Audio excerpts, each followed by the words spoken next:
is everyone doing today? We're back with some more Monster Prom. We are still on the first term. I have a feeling, methinks, it's gonna take us a little while to get through the whole game, considering no one wants to date us. Yeah, I'm a little shocked. I thought we were perfect. I'm like, who doesn't want to date us? I mean, come on, guys. Look at this. Anyway, hi guys, welcome on in. I hope we're all having a good Friday so far. As always, it's Monster Prom. It's kind of hard on my voice, so it's only going to be a short stream. I hope everyone's okay with that. If you're not much we can do. I'm kind of sorry about that. Anyway, let's get started. Spooky high school, the sweetest years of our lives. Back then we were young and unafraid. Sometimes reckless, sometimes brilliant, sometimes just stupid, but always willing to live life to the fullest. We were on a wild journey to discover who we really were. Okay, so again, as always, we're gonna be blue, and we're gonna change our pronouns to they, them, because they're my pronouns, so we have to use them. Anyway, and we have yet to experience its ultimate challenge, the Monster Prom. I remember it clearly. 6 weeks were left, and as we fantasized about our dream prom dates, we were all scrambling to catch the attention of one of our 6 most charismatic classmates. Miranda Vanderbilt, 19, a sweet mermaid princess who was as cute as she was genocidal. Damien LeVay, a fearless demon with a taste for destruction and a love of fire. Scott Howe, 21, a werewolf athlete who compensated for his rather small brain with a stupidly huge heart. Liam D. Lioncourt, a hipster vampire whose standoffish demeanor hid that he was truly a lovable dog. Pollygeist, 22, a party ghost with an insatiable hunger for all the wrong things. And Vera Oberlin, 23, a mean self-made gorgon with a merciless sense of business.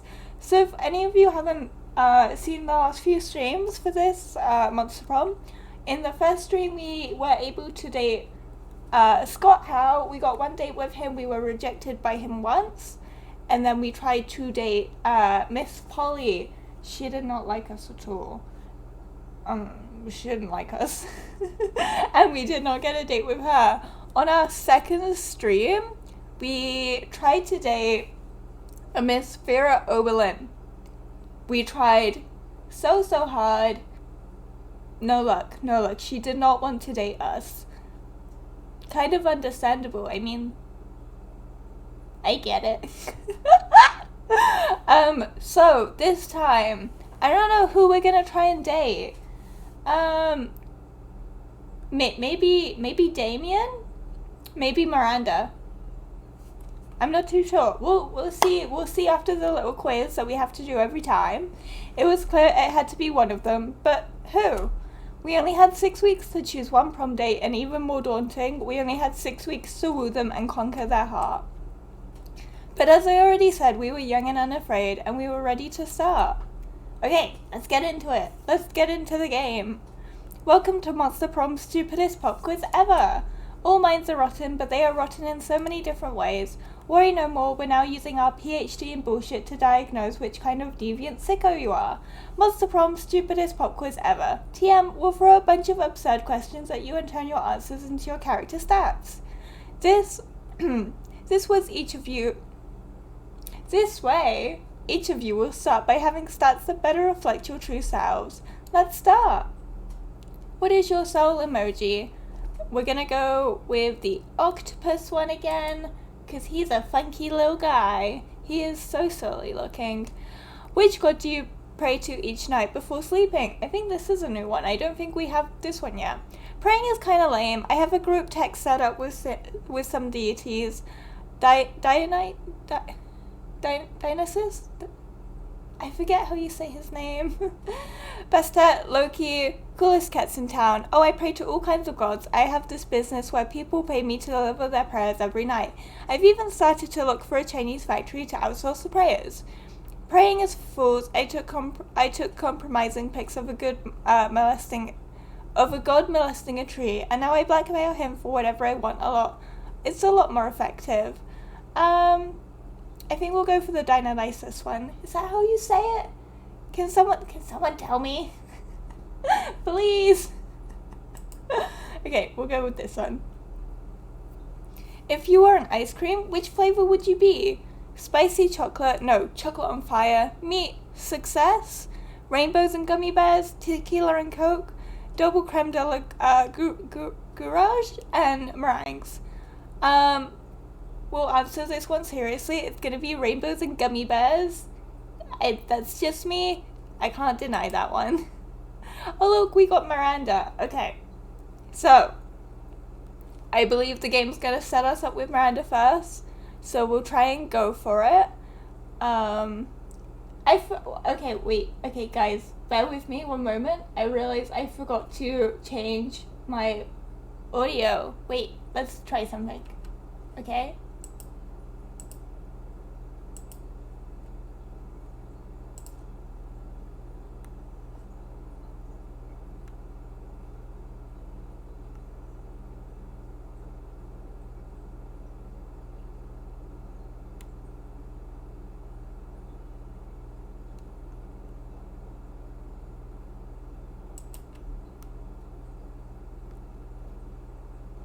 Okay, 1 second.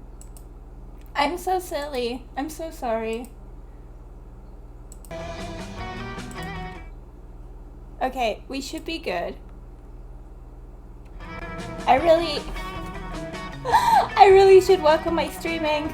That's what happens when you start late. I got very distracted. I was working on drawing my model today. And then I start late, and I still have loads of other things I need to do today. Oh my goodness, I'll get better at this one day. Okay, so our creativity is the lowest stat so far, so I think we're going to start in the auditorium. That day while rehearsing for the cosplay, it's as though the muses themselves have descended to give you figurative oral sex. Your performance is intense and inspiring. It will be remembered for generations, which is pretty rad by high school play standards. You gain +2 creativity. Nice! After that, you engage in a deadly match of truth or dare or death with Polly, and that would be a super interesting event to cover, but then the two of you spot Miranda and Liam deep in an intense conversation, and that's bound to be much more interesting. Oh, look at her outfit! She's a plague doctor! Oh, that's so cute! I love that! Ah! Okay, hey you babes! You are making quite a noise, and I love anything that makes quite a noise. What's up? Hey you two, Miranda and I were having a creative disagreement, you see. We wanted to start our own school club. You know, an intellectually rewarding extracurricular that enriches our minds while probably not being mentioned ever again in the future. Because continuity at this school seems to be a bit random. He's not wrong there. Noise! Let's do it. Y'all know my fave things in the world. Drugs? Sexual activities? Noise? No dummies. That too, but I meant chess and Russian literature. Stop treating me as if I were two-dimensional. Let's start a literature club. Doki Doki Literature Club? Polly, no. Polly, this isn't the way. I'm not sure. Do you remember what happened last year when we joined the literature club? We wrote dope poems and made new friends. No, the other thing. He knows. He remembers. He remembers. Fuck yes, that's right. So weird, I almost forgot. I mean, that's how I died, you know? Polly? Anyway, thing is, Miranda and I were already between two ideas. I propose we start the Club. A delightful meta club where we enjoyed ourselves by designing and crafting new school clubs. Boring. Is she singing? Very nice, you hit some notes there, Miranda.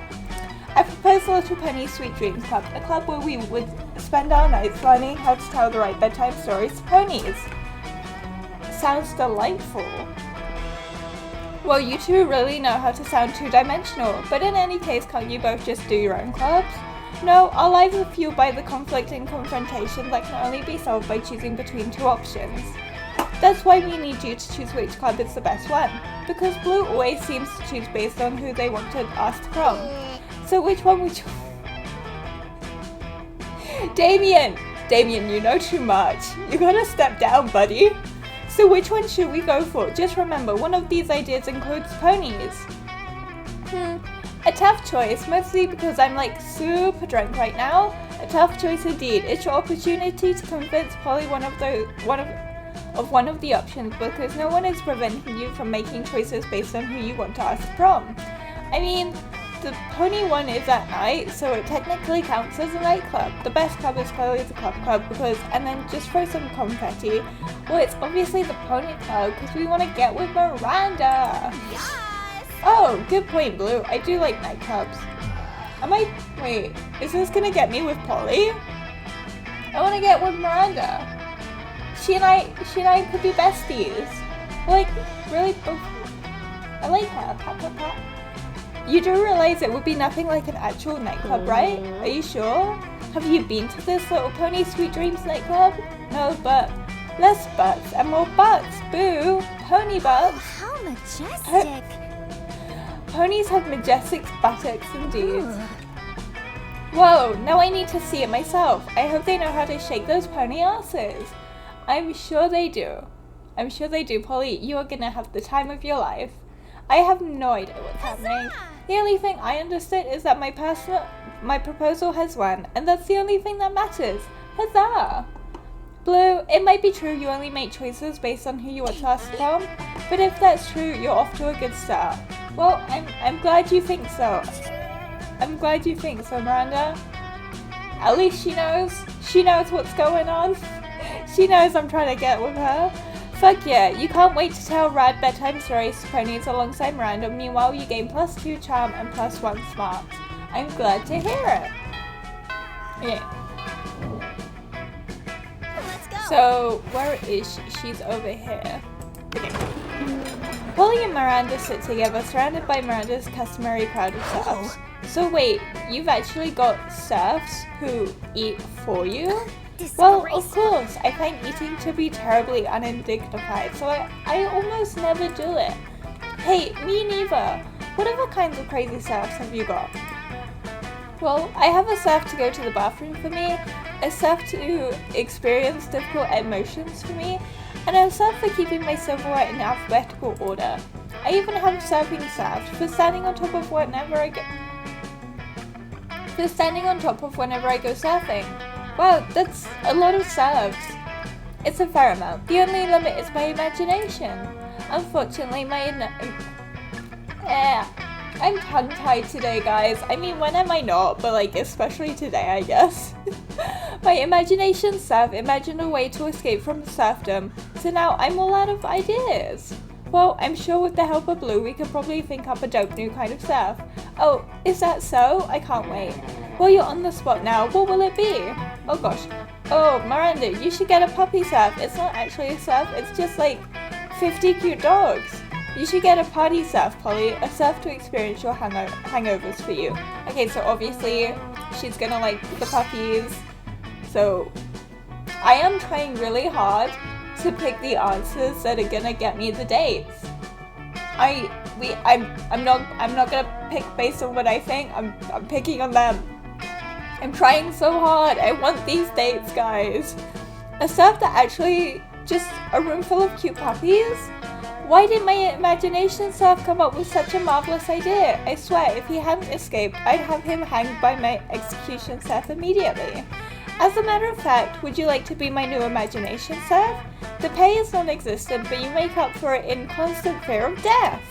Okay, Paula. Okay, Miranda. We're getting a little dark, aren't we? You politely decline Miranda's offers, but agree to go to the animal shelter to pick out a puppy serf instead. Huzzah! We're getting a lot of huzzahs today. Is that a constant with her? Just like huzzahs? Okay, and then we want to bring up the boldness, so we will be skipping class. That day you skip class and just hang out in the bathrooms because you respect no authority. I guess some people just want to watch the world burn. By skipping class and hanging out in the bathrooms. You give 0 shits, but you gain +2 boldness. Nice! After all that, you decided to look for a spot outside school where to get... What? I read that really wrong. After all that, you decided to look for a spot outside the school where to get some good sunbathing. I guess that reads right, but I can't read it right. But you fail to focus on your sunbathing since you see Scott and Miranda deep in conversation. It's a sports game thing, Miranda. I think I'm a good boy, but there's something that just gets me growling when I see that opposing team. Okay, Scott. I might switch my route back to you. He's so big and beefy, guys. I'm like, pat. Look at him. Look at his fucking muscles. Oh, Scott, believe me, I understand better than you may think. It's exactly how I feel about those horrendous air people. Air people? Oh, we're back to the air people again? God, she hates those guys. Yes, Scott, obviously the air people. I know I've told you about them before. There's a sworn enemy of the mere people, and they must all be destroyed if they refuse to accept our superiority. Oh wow, all of them? That sounds really hard. It will be. They're a horrible, ruthless nation of feathery socialists who refuse to bend the knee no matter how many times my father invades. They don't like guacamole, Scott. They eat the crust of their peanut butter and jelly sandwiches. Disgusting! They wear socks with sandals. Oh my, Miranda, they sound terrible. I don't know how you have lived this long with these people existing. Socks with sandals? And fanny packs. Oh man, that's a pretty scary enemy, Miranda. What are the mayor people going to do about it? That's a great question, Scott. We've tried reasoning with them though through bombs, chemical warfare, and torture, but they're entirely unreceptive. Oh man, what's she gonna do?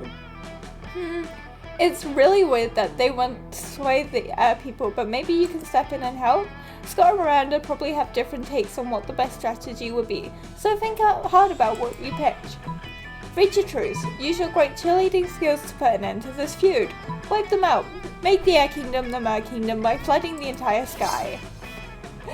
Obvious answer. Why yes, of course, that's a brilliant idea, Blue. It's almost as if you know the old adage from my kingdom.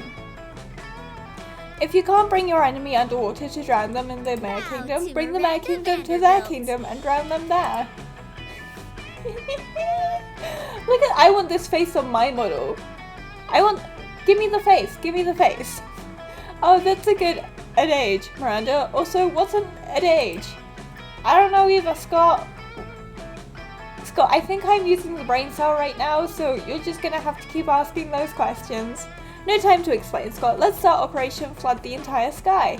Here, take a bucket full of water. Glory to the Mer people. Hooray!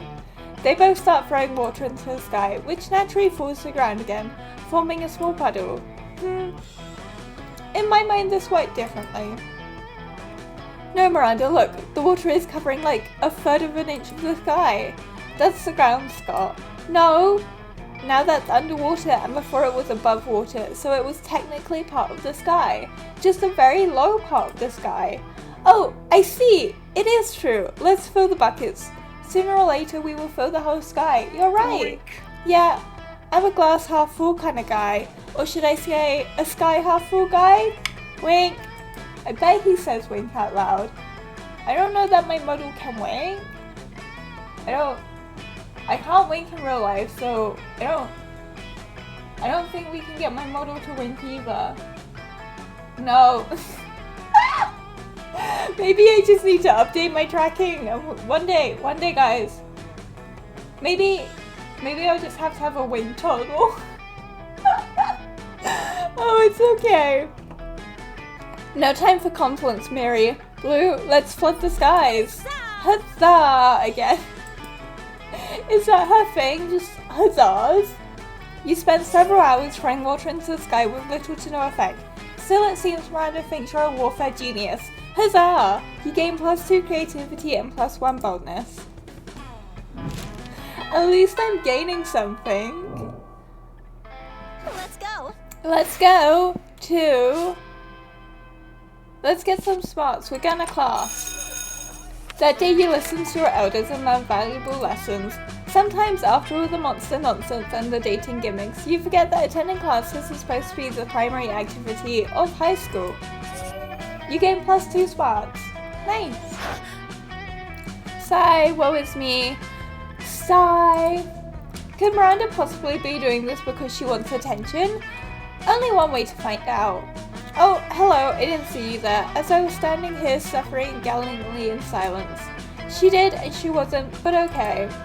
I had the most tragic injustice befall on me earlier this morning. I was rejected from our school's water polo team. They claimed I was mistaken about how polo is conducted underwater.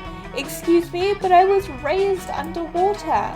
How is this even supposed to play water polo without a heavily armored seahorse as a mount? How, I ask you? Perhaps I offended them when I implied they were too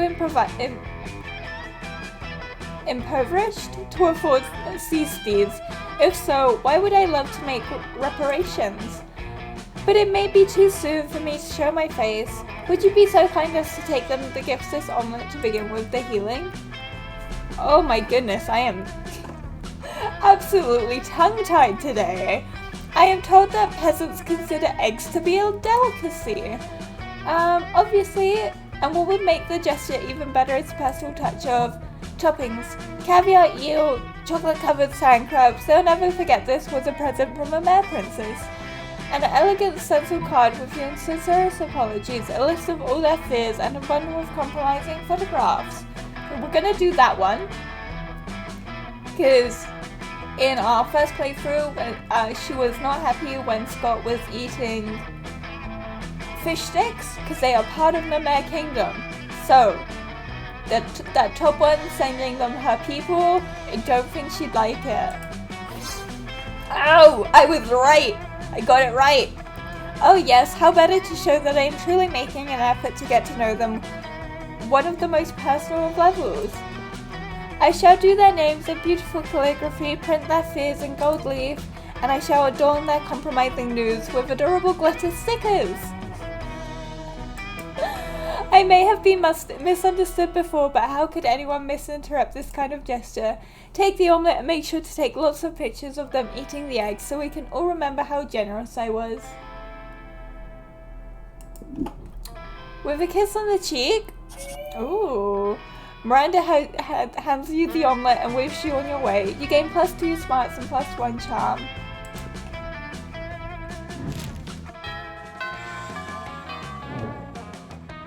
Let's go.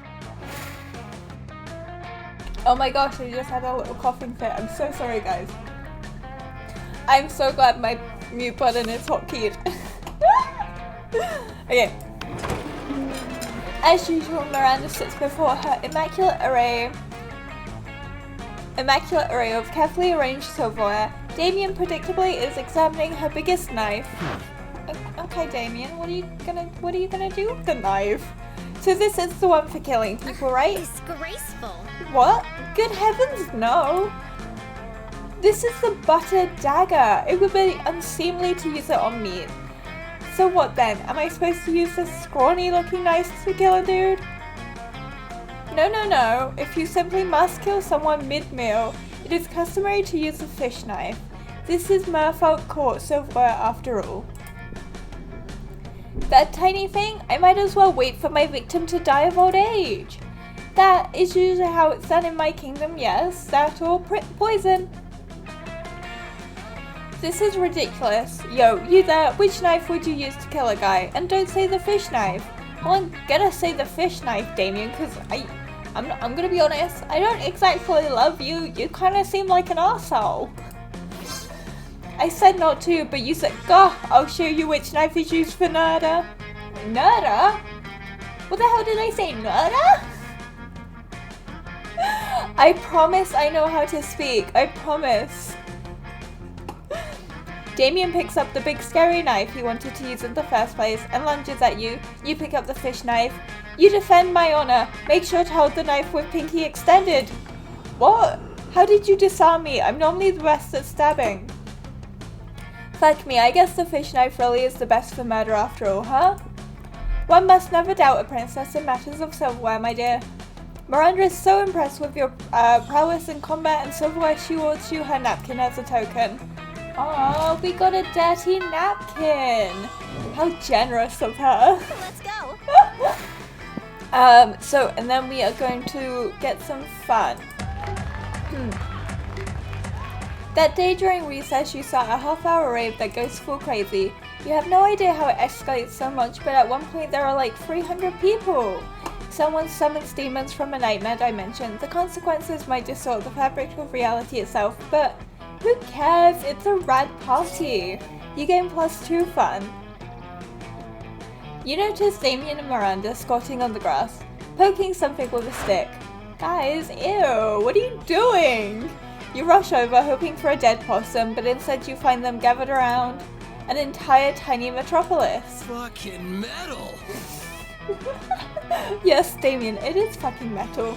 Check this shit out. It's our kingdom. I call it Smalltopia. A tiny voice from the city shouts up at you. It's called West Pemberley, and we're not a monarchy. I was gonna just burn it all with a magnifying glass, but I'm happy Miranda stopped me. It's good to be king. The tiny voice from the city says, we vote for our leaders in a biannual elections.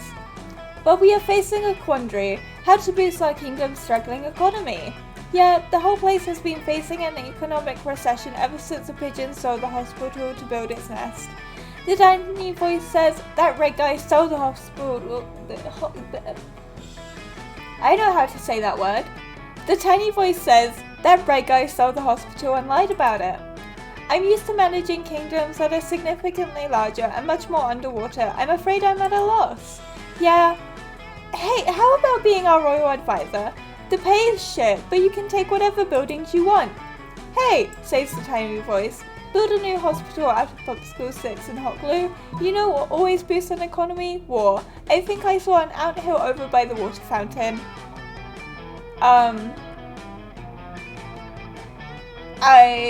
Well, which one's she gonna like? I think Damien doesn't like war, if I remember right. I think he hates it. So I feel like, and Miranda seems to love that shit. So, let's start a war? Oh, it's smart, she liked it. See Miranda, this is exactly what I've been telling you. The best solution is usually violence related. You truly are wise, Damien. Very well. To war! Did she not like that one? Did I get points with Damien? He's scaring me right now.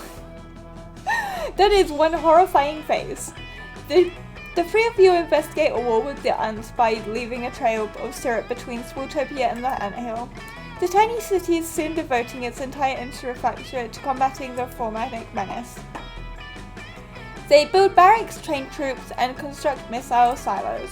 By the end of the period, they've bombed the ants back to the Stone Age with tiny durable nuclear weapons. The drinking fountain will be radioactive forever, but Smalltopia's new military-industrial complex really has revitalized its economy. You gain +1 bonus and +2 money as a bonus for your new permanent position on the Smalltopia Defense Council. Okay, I don't know that I wooed anyone with that one. Let's go. We'll keep going forward. Let's get our creativity up. With, how do I do creativity again? Which one's creativity? Oh, it's the auditorium. That day, while rehearsing for the class play, you do a terrific job at acting. You act so hard some of your classmates in the audience throw roses at you. 7 roses to be exact.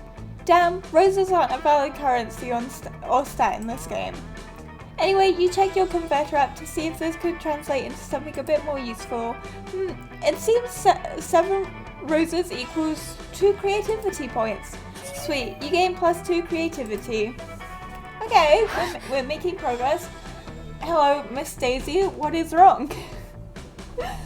Oh, woe is me. Alas and alack a day.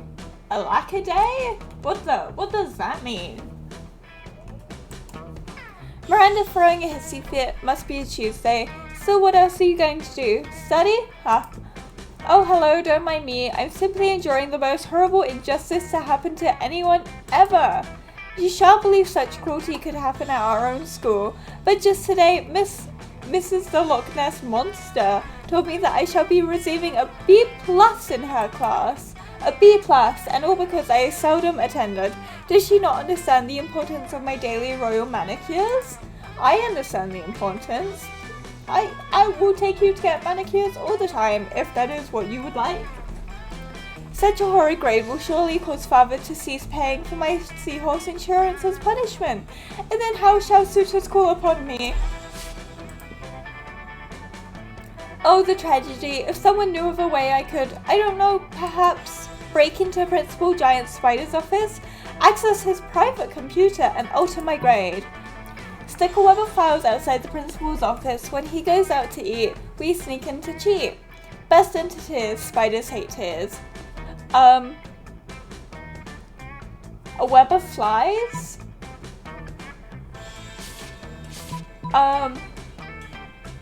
We'll do a web of flies. She liked that one! Yes! My ladies in waiting are expert lace makers, I'm sure. They shall have no problem dropping everything in order to detain a variety of bugs. Indeed, they don't all are too terrified to object, and they create a sticky gooey web.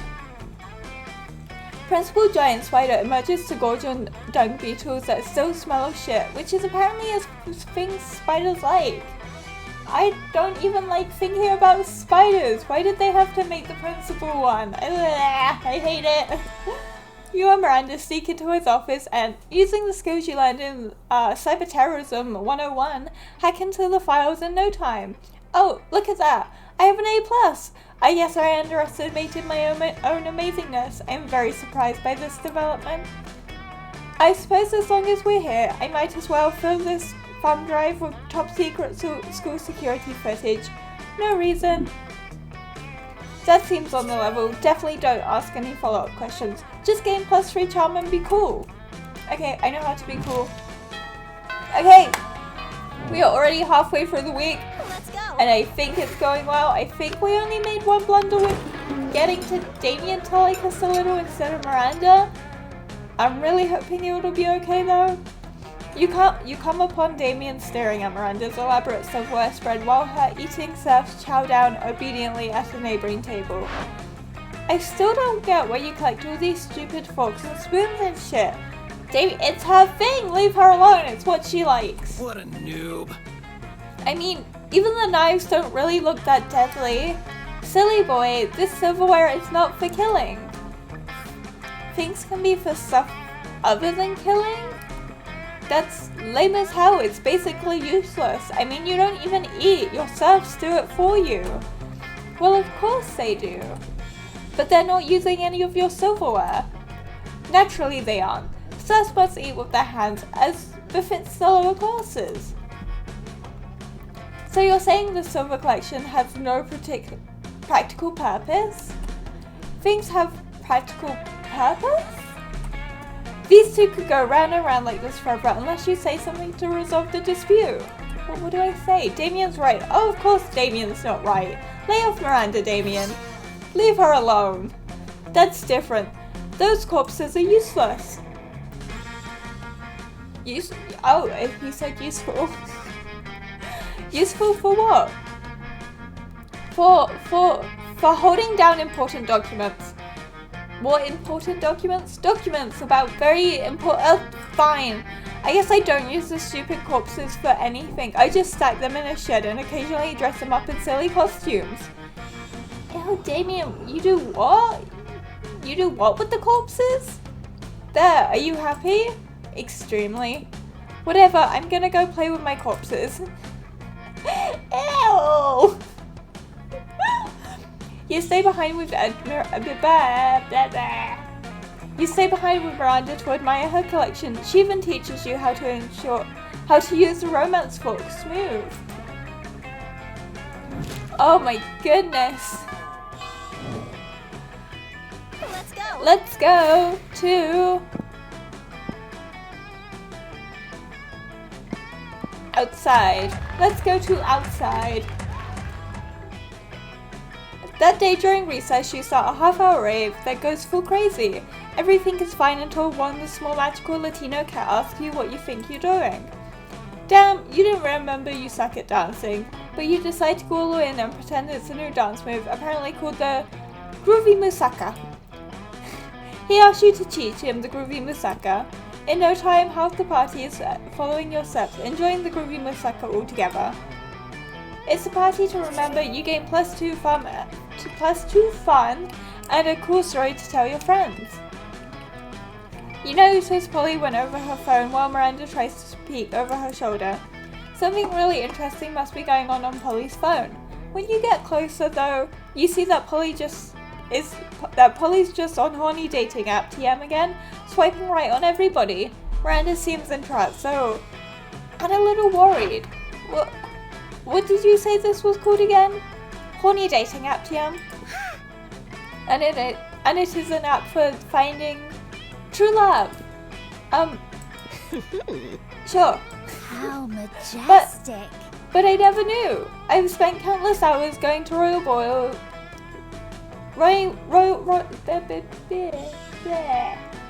Royal balls and kissing frogs and pretending to be in magical slumber when I could simply have been using this app.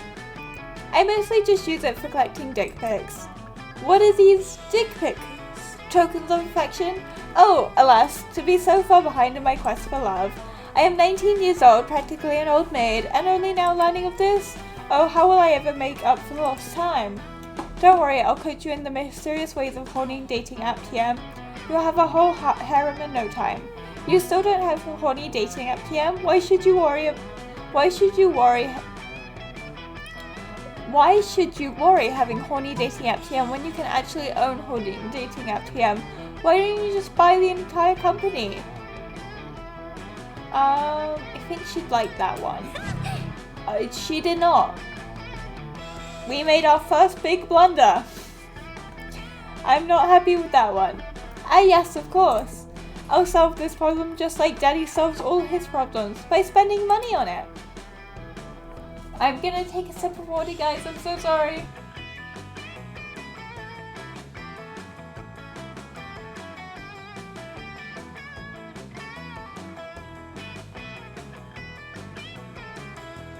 Okay, I'm back. I'm sorry about that. Once I've purchased horny dating app TM, true love will surely find me. Oh man, look at this message I just got. I want to put plastic wrap on your chest and then poop on the plastic wrap and then wrap up the poop and draw eyes on it and name it Hot Dog Pete. Polly, block that man. Block that man right now. What on earth does that mean? Good question, Mary. What does it mean? True love? No, Polly! Polly, that does not mean true love. Ugh, disgusting. That doesn't sound like true love at all. Perhaps horny dating app is not so beautiful and chaste after all. Haha, nope. Disgraceful. How could you believe me? How could you let me believe that it was? Both of you should be ashamed of yourselves. Miranda, I am ashamed. I'm sorry. Nah, I'm not planning to be ashamed of myself until after I meet up with the person who sent me that message. Polly! Polly, what the fuck? Ew! Miranda storms off in disgust. You also storm off in disgust. Everyone is disgusted. You lose -2 fun and -1 charm. We lost charm? Okay, we gotta head straight to the gym. Play some dodgeball then. Let's go. Here we go. Dodgeball time. The day an epic dodgeball match takes place. Everything seems lost, but you deliver an inspirational speech that fuels your team's spirits, leading to a spectacular comeback. You're clearly a natural born leader. You gain +2 charm. You join Miranda and Damien's team for game 2. It goes differently. Come on, shit dicks. Face the power of hell. Paint this battlefield red, Damien. Grind them all into a thin red paste. Okay, you two, I think you guys need to sit down. You express your worry and confusion over the number of corpses in the gym. Isn't this supposed to be a friendly game? Friendly? What the fuck is friendly? I have 2 words in my vocabulary. Kill and murder. You also know corpses. We'll say you know 3. Honor, glory, feudalism. Those are words we will fight for. These are the words we will die for. Whoa, you didn't sign up to die. You gotta stop this before it turns into an FPS or something. Get off my nuts, narrator. You don't understand the ancient reasons for dodgeball slaughter. Many died before us, but we won't waver. Guys, it's just a dodgeball. Let's throw the ball and have fun. I guess we're going to war. Oh. That's right. I made a bad move again. Miri is slipping further and further from my grasp. I just want to hold her. That's right, I am the narrator and I'm sick of your shit. Oh, what's this? Looks like the opposing team had reinforcements the whole time. 15 orcs, 3 bears, 100 goblins. Wait, I didn't know I was on that team. Am I the third bear? I want to be the second bear. I want to be the middle bear. And a dragon that's also a machine gun somehow. Yeah, it turned out that the narrator had more power than expected her. You should have thought about that before you fucked with me. Okay, dude, I'm sorry. I didn't know you were gonna behave like this. I won't even give you the pleasure of narrating this bullshit. You wake up in detention, your team has lost, everybody hates you, and they're making you lose -3 boldness so this doesn't happen again. No, not my boldness! Guys, we gotta go get it back. Let's go. Okay. However, first, we must have lunch with our darling Mary. Alright, I'm trying to comprehend your request. What is there to comprehend? It's really simple. Miranda, take my cell phone, snap a pic of me face planting in my food with my eyes closed and tongue out. Yeah, because I don't know what's going on here. But, wherefore? Right here, Miranda. You're about to point out that wherefore means why, but luckily Polly elaborates on her own so you don't have to look like a fucking know-it-all.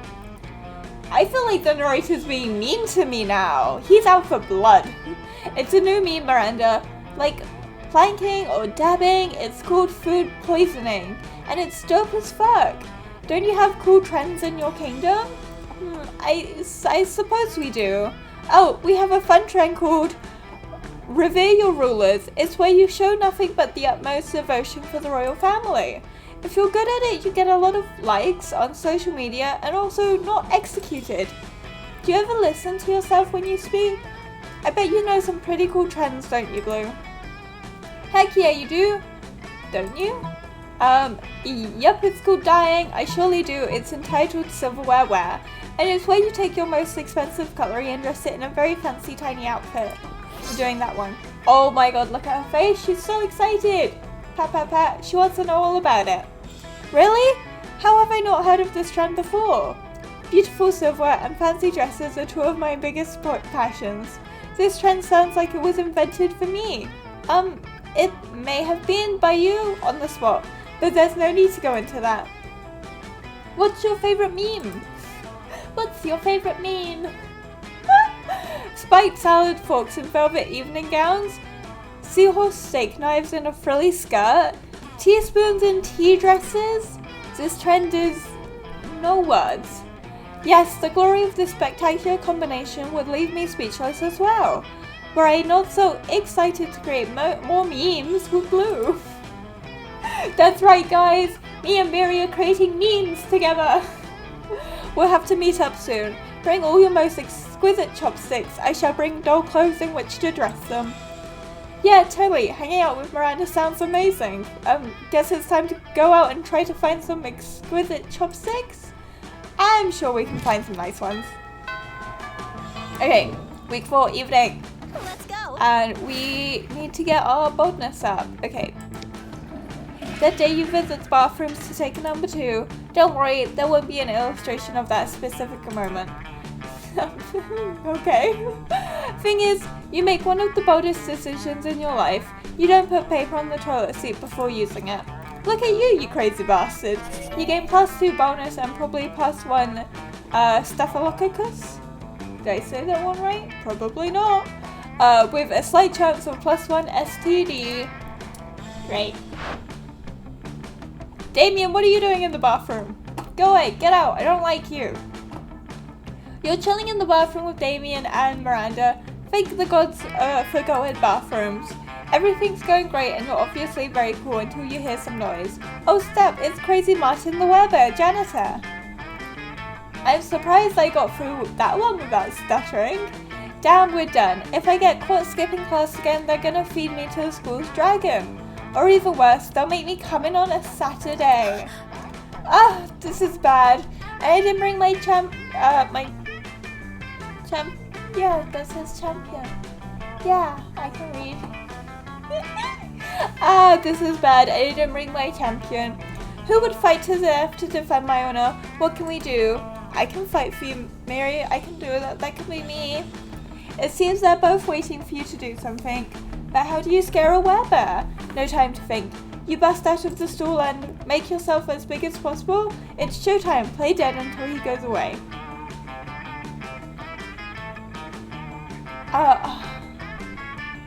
Which one? Which one do I do? Play dead? Oh, yeah, she liked that one. You use your formidable acting talents to reenact the death scene from Hamlet. Crazy Martin is moved to tears. He decides to take the rest of the day off in order to figure out his emotions. Poor guy. When he's gone, you stand up. Whoa, you're not actually dead? That's incredible. I was totally convinced of the opposite. Your acting skills are unparalleled. It was so nuanced yet so intense. Marvelous. Yeah, dude. Hey, Mary, where did my huzzahs go? We had so many in the start. Come on, bring them back. I want a huzzah. Yeah, dude. Who knew that acting could be so kick-ass? Yeah, your acting skills saved the day again. You gain +2 creativity and +1 charm. Nice. Okay, we're on week 5. Okay, we're doing pretty well, I think. We've made like 2 blunders. We can't be doing that bad. However, we do need to up our fun. So, no, she's outdoors. Okay, so we can't up our fun yet. Because I don't want anything from the shop. I guess we could do boldness again since that's also kind of low. That day you skip class and just hang out in the bathroom because you respect no authority. But you don't stop there. You want the world to know how reckless you are and are for the rest of eternity. So you do some graffiti on the wall. No way. The graffiti says, I'm bold as fuck. And you know what? It turns out the wall is a magical wall that grants wishes. What a wall! A deep voice resounds from within the wall and says, well, not bold as fuck, but maybe a bit bold. And then you gain +2 boldness. Okay, our stats are looking pretty healthy so far. Oh boy, that's an opinionated wall. Anyway, lucky you. You catch Miranda monologuing about her problems to no one. She often does this. It's like she's accustomed to having a royal scribe following her everywhere she goes. Oh, whatever shall I do about my army? We haven't had a proper war in months, and the soldiers are becoming ever so anxious. I've tried sending the servants to give them tummy rubs, and even putting extra leaves and sticks in their cages, but they just kill the servants with the sticks. I never thought managing an entire branch of the military would be so challenging. How can I possibly keep my soldiers entertained? Divide them in half and make them fight a practice war. 1,000 pinatas. Practice war? Oh, she liked the practice war. Ah yes, a healthy live fire scrimmage. I should have no trouble organizing such a thing. My lieutenants inform me that the soldiers bloody hate each other. And as an extra bonus, anyone who dies during the practice war will be guaranteed not to die in a real war. That ought to reduce war casualties significantly. It is as Father always says, any problem can be solved by dividing people into groups and making them kill each other over... No, Miranda, I don't know that we like your father. I never understood it until now, but these are such wise words. Miranda skips off to organize her little bloodbath. You gain +2 bonus and +1 smarts. Guys, look at my stats! I think these are the highest they've ever been so far. Let's go. Where is she? Where is she? Where is she? She's up here. Oh, he has a little kiss to cook apron. I've never noticed that before. You find Liam artfully arranging his food while Miranda diligently sorts her silverware. Neither of them is eating, obviously. Have you found it yet? I'm trying, Liam, but finding the perfect silverware for your cafeteria food pick is an art, not a science. How hard can it be? It's just silverware. Just silverware? And I suppose the food in your food pick is just food.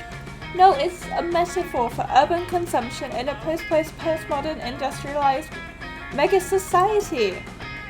Well, my silverware is a metaphor for silverware? Yes, it is that. Is that not enough? It's more than enough, but can we hurry it along? The lighting is perfect right now, and I don't want to lose it. You're a bit of a silverware aficionado yourself. Maybe you can speed up the selection process while simultaneously demonstrating your knowledge. Try the picture fork. It's a fork for taking pictures of. Nothing conveys elegance and tastes like a gloating spoon.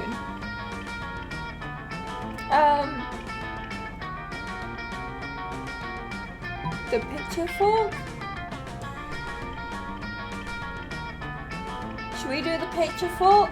That one seems right. Yeah, I think the picture fork. I'm not trying to get with you, buddy. It's her I want. Don't you send me love heart pics. No. The picture fork? Miranda, why didn't you suggest the picture fork? I don't know, it seemed too on the nose, and a fork does not belong on one's nose. But look at this fork, it's so vintage, it's slightly tarnished silver. A pineapple filial. Yes, it was manufactured thusly by the Palace Quainsmiths. Don't tell me that, it makes it less authentic. Just place it in the correct location for my food pick. Very well, the correct location is across the plate, as if left haphazardly while enjoying a delicious meal. So nonchalant, I love it. Look at his smug little face. Oh my god. Liam, look at you go. What a face you're making. Liam's so impressed with your selection, he spends hours with you after lunch. Pick out photos. Ow, that's not what I don't want to spend time with him. Ew, I want Mary. I want to spend time with Mary. You missed class, but it's worth it. I'm not happy about that. Let's go. Okay, what do we need fun. Fun. We are going outdoors. That day during recess, you start a half-hour rave that goes full crazy. At one point, one of the small magical Latino cat slips on a banana peel. You start to laugh at him. He asks you to stop, but you don't. You laugh so hard at him that you somehow steal +2 fun from him. Hooray! You're minding your own business when Miranda comes rushing up to you, clearly distraught. Most terrible news, friend. I have just watched the documentary Game of Thrones, and now I fear for my own royal family. I did not realize how susceptible we might be to random acts of treachery, or how often we romance our siblings. Miranda, I think you might be okay. I don't think that's gonna happen. I don't want to be shot in the chest by a crossbow while sitting on the toilet. That doesn't sound proper at all. Please help me put my poor mind at ease. How can I possibly identify potential traitors in my corps? Pretty much everybody is a traitor. Just spin a bottle and whoever it points at, kill them. Just keep an eye out for the classic signs. Shifty eyes, hooded black cloaks, ordering knives in bulk.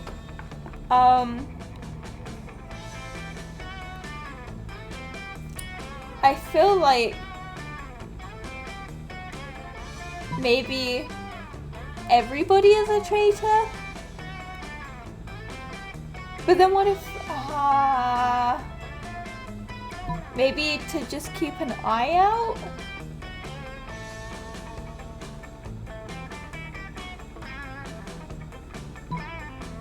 Everybody is oh, we got it right!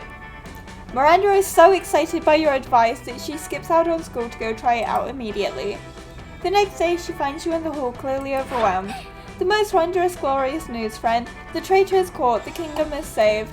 It is, if not for your shrewd method of detecting, I might never have discovered the treachery of Balthazar the Loyal.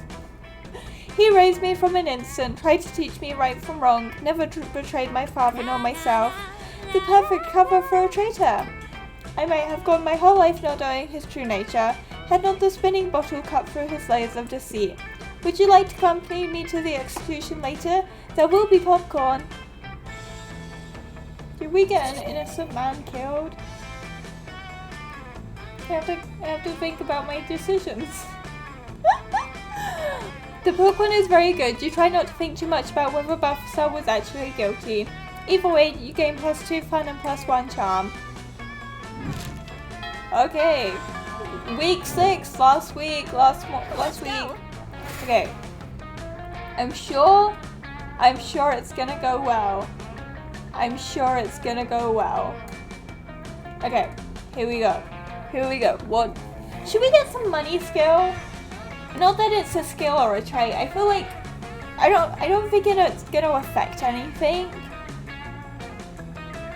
I mean, why not? Let's go get some money. That day you spent some time on the library's PC mining some bitcoins. This is supposed to have something to do with solving algorithms and the rise of cryptocurrency, but you guess that nobody actually has any fucking idea how it really works. Anyway, you gain +2 bitcoin, which is equal to $2 million. Which unfortunately is equal to 2 monster dollars, so +2 money. You run into Miranda accidentally. It's clumsy yet kind of cute and romantic. For a second you suspect she rehearsed it. Hi, it's so funny running into you here. So random. Anyway, I've been wondering. I got my weekly allowance today, but I can't come up with anything fun to do. It's not much, just $1 million, but perhaps we could come up with something. Together? I'd like to know more about you. Let's hire peasants to sing your story. Something practical and yet amusing. A purge of your political opponents.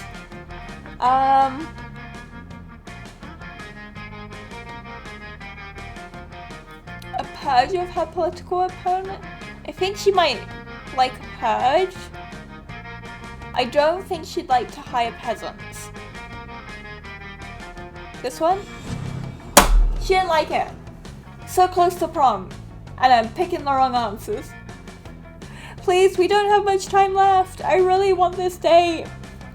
But I do that every day. It's hard enough balancing homework and political killings. I don't want to give up my leisure time as well. I came to you for a light-hearted escape from my daily drudgery. But all you wanted to talk about was the suppression of the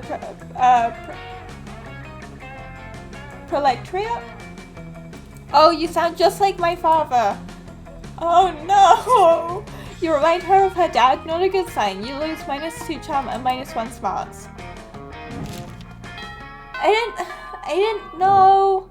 Let's go. Okay, guys, I didn't know. Where is she?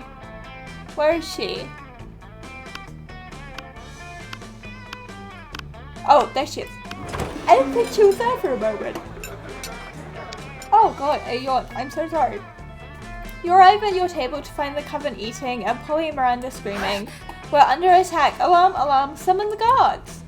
They're using their bizarro mind powers on me. The cute tall one is my less attractive evil twin. She uses shades just like me. Clearly was the evil twin thing. We're not attacking anyone. We're eating. What do you mean less attractive? Disgraceful. Lives. Subterfuge. Subterfuge? I can feel them in my brain, making me less cool and sexy. Always the same with you. Every single lunch up. Why'd you keep eating with them then if it happens every single time? You can't allow your friends to be attacked. Quick, save them from this fiendish nonsense. Just joust them in Miranda's honor. Drag their. We're gonna joust. You slap a colander on your head, a baking sheet on your chest, and a jousting lance under your arm. My hero, charge! Vanquish the invaders! Whoa, hey, we don't want any trouble. We'll just move over here. My knight in shiny armor. We are her knight in shining armor, chat. We are doing so well. Victory! The day is saved. Oh, valiantly fought, noble champion. Whoa, did those three just disintegrate into a pile of turtles, or am I just super high? Polly, you are gone before. You are gone out of your mind. You think that question pretty much answers itself? Yeah, she is not high at all, guys. They are literally just turtles. There are turtles everywhere, just all on the floor, all on the floor. Let's get some smarts. Oh my gosh, this was the last one before prom. Oh my gosh, guys. The day you're the first one in class, you sometimes come early because you enjoy talking to the teacher. He's a bit bitter, but in a cool way. He treats you like an adult, and the two of you discuss life and stuff in a very snarky way. Look at you, excelling at a cliched movie trope. You gain +2 spots and +1 valuable life insight that will help you face the difficulties of being young. She's singing again. Oh my word, what a wonderful, beautiful, exciting day. I hope someone can share in my joy. My great aunt sea monster, unholy terror, McCracken face Oak Fulu has just received an award for her work with shipwrecks. She's now one of their leading causes. I want to send her my congratulations, but no one from the postal service will go near her lair for fear of their lives. Oh, if only someone brave hero could volunteer to deliver this important and time-sensitive missive. Why is the letter of congratulations so time-sensitive, you ask? Well, it's because of, well, you see, these are very special congratulations with instructions to do something congratulatory for herself, you know? Just get her the letter. There's something official about this request, but you've never let that stop you before. You come up with a foolproof plan. Dynamite the toilet, dive into the sewer and swim there yourself. Hire Scrubber, the underwater tech service, to deliver the letter for you.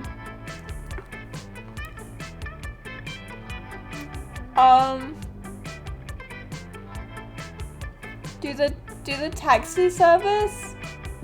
Oh, but then is she trying to, maybe she wants us to do it ourselves?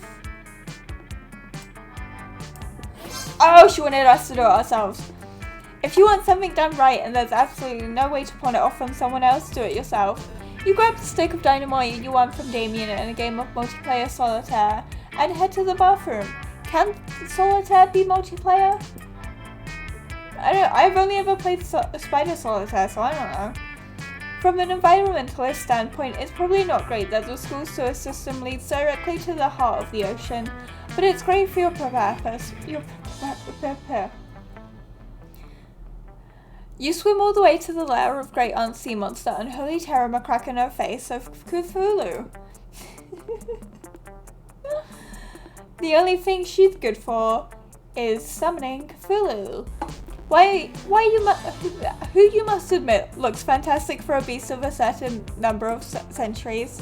Oh, I'm struggling to speak. Oh no! You give her the letter and crawl back up the toilet before you can find out what she means by stay for dinner. A few days later, you see the fruits, dimmer, of your labor. Thank you so much for getting my letter to Aunt Sea Monster. She said she would act on it immediately. Act on the congratulations that I sent by thanking me, which she did. So it's all over and neatly wrapped up now. Nothing further happening here. Mary, what did you do? Yep, seems entirely legit. Glad you swam down our toilet for whatever totally above board operation is going on here. You gain +2 charm and +1 boldness. Nice. Okay, now, it's time for the monster prom. Mary Miranda. Huzzah! Yes. Now's the moment of truth. Okay. Prom? Sure. How could I say no to my beautiful accomplice? What do I mean by accomplice? I mean, it was clear this time, right? I stole some eggs from that sea monster, then myself cooked an omelette and you took pictures of the water polo team eating it. I remember when we totally stole the addresses of the whole team from Principal Giant Spider's computer. Such good times. Then it was just a matter of delivering the pictures and the addresses to the sea monster, who, by my calculations, will soon be hunting all of those unpolite peasants down. What did we do? Mary! They rejected me, and I'm sure it has always been clear that you do not reject Miranda Vanderbilt. So, in a way, it was all of them, right? It has been so sweet of you, my charming knight in shining armor. Damn. What did we do? You feel a bit bad both for being accomplished to multiplayer manslaughter, for multiple manslaughter, and for feeling really aroused by Miranda's ruthlessness. That love is blind, so indeed it is.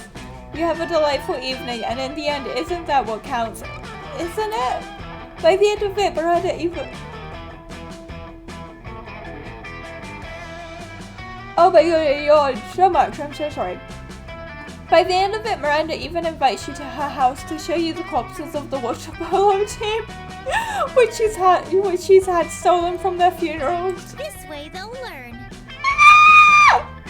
Miranda! You're so troubled by the fact that kind of excites you. But obviously Miranda isn't troubled about being excited by its successful merciless vendetta.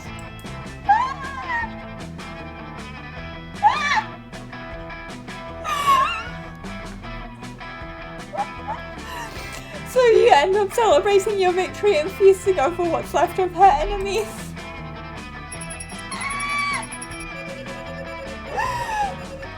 Okay.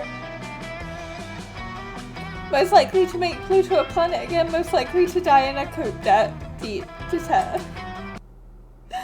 I didn't know that was gonna happen. Okay. After the months prom, we kept on living our lives, falling in love, battling for friendships, and learning about who we were and who we could be. And you know what? Like it always does, life happened and it was wonderful. Miranda and Damien received an award from Smalltopia for their work as city planners. Smalltopia's citizens still insist the award was fake, and they pray every day for the two of them to stop messing with their city. Vera built the Oberlin Empire into endless greatness. They own a shameless number of companies. It's known that they're also into lots of sketchy businesses. But no one does anything about it. I mean, who the hell would try to stop Vera Oberlin? Polly's drug cooking skills proved useful and she became a chemist for the pharmaceutical industry. But in her free time, she still cooks the real shit. Her greatest inventions so far are watermelon flavoured ecstasy and a thing called LS dope. For those 6 weeks, the Monster Prom seemed larger than life, and then it was gone just like that. The battle for Monster Prom might have ended then, but there were plenty of battles left in that war called youth. But once again, we were young and unafraid, and we were ready to start.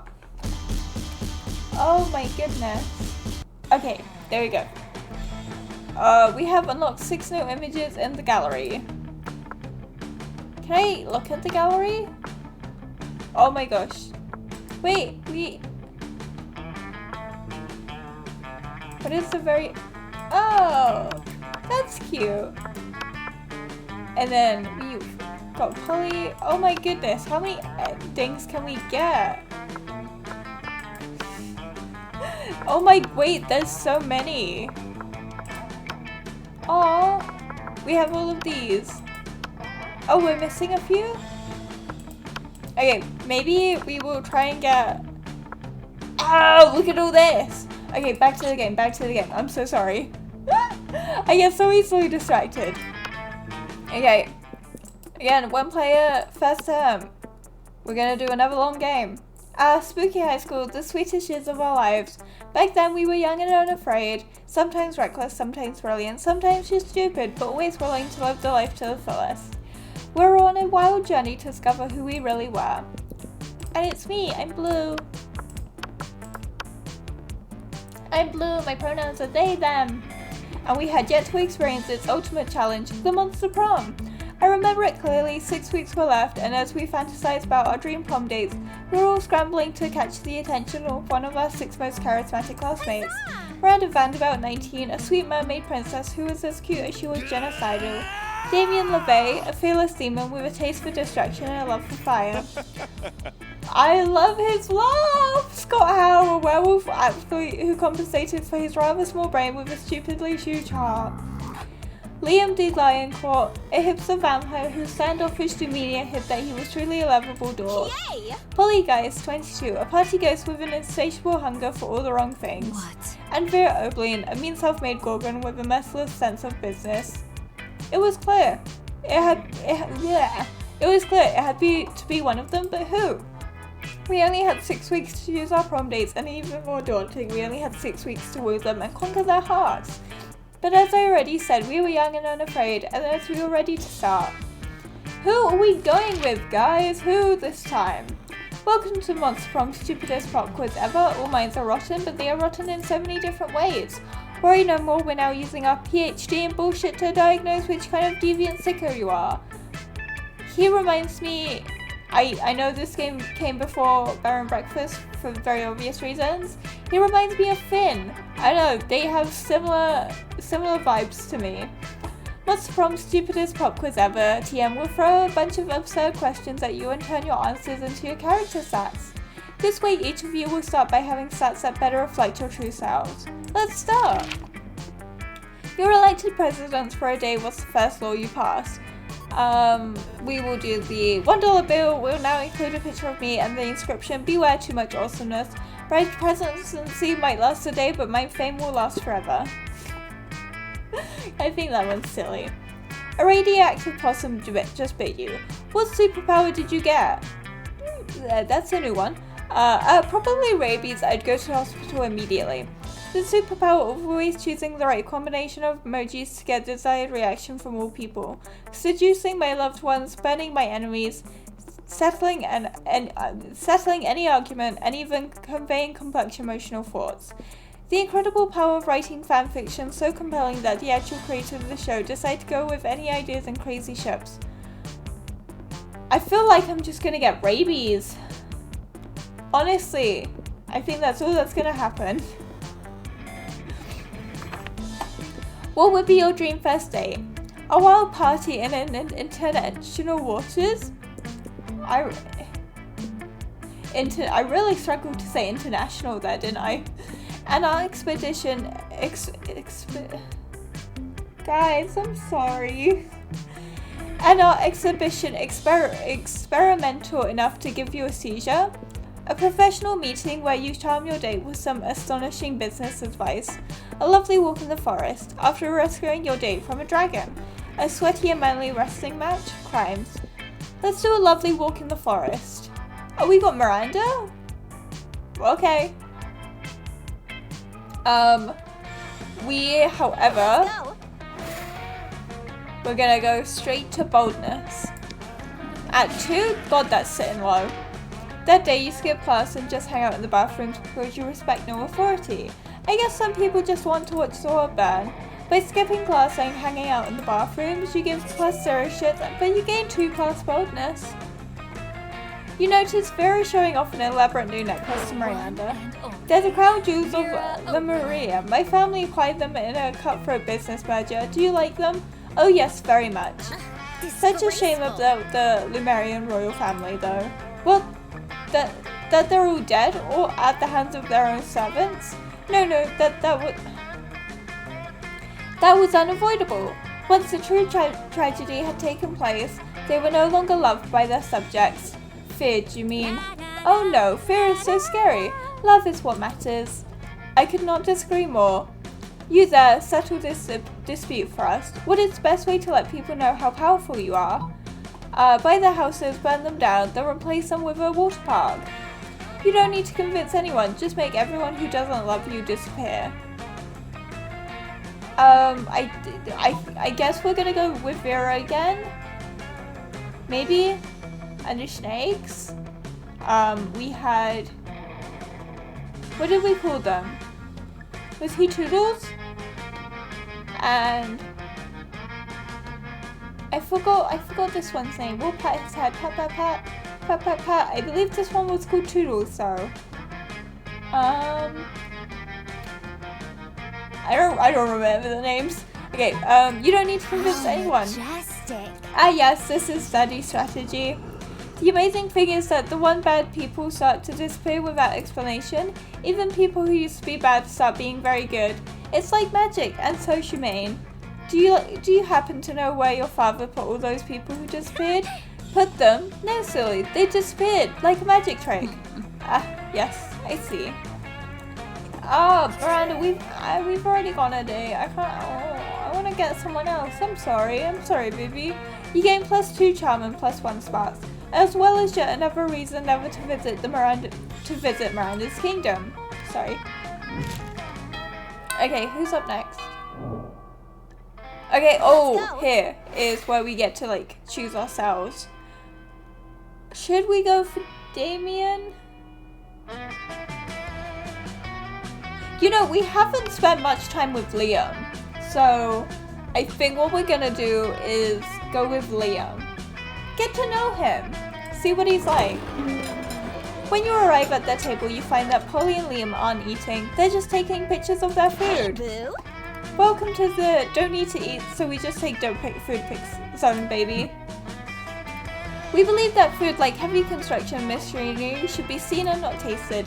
Yeah, I mean, have you ever tasted heavy construction machinery? Have you? I don't know, maybe my weekends are usually kind of a blur, like last Saturday.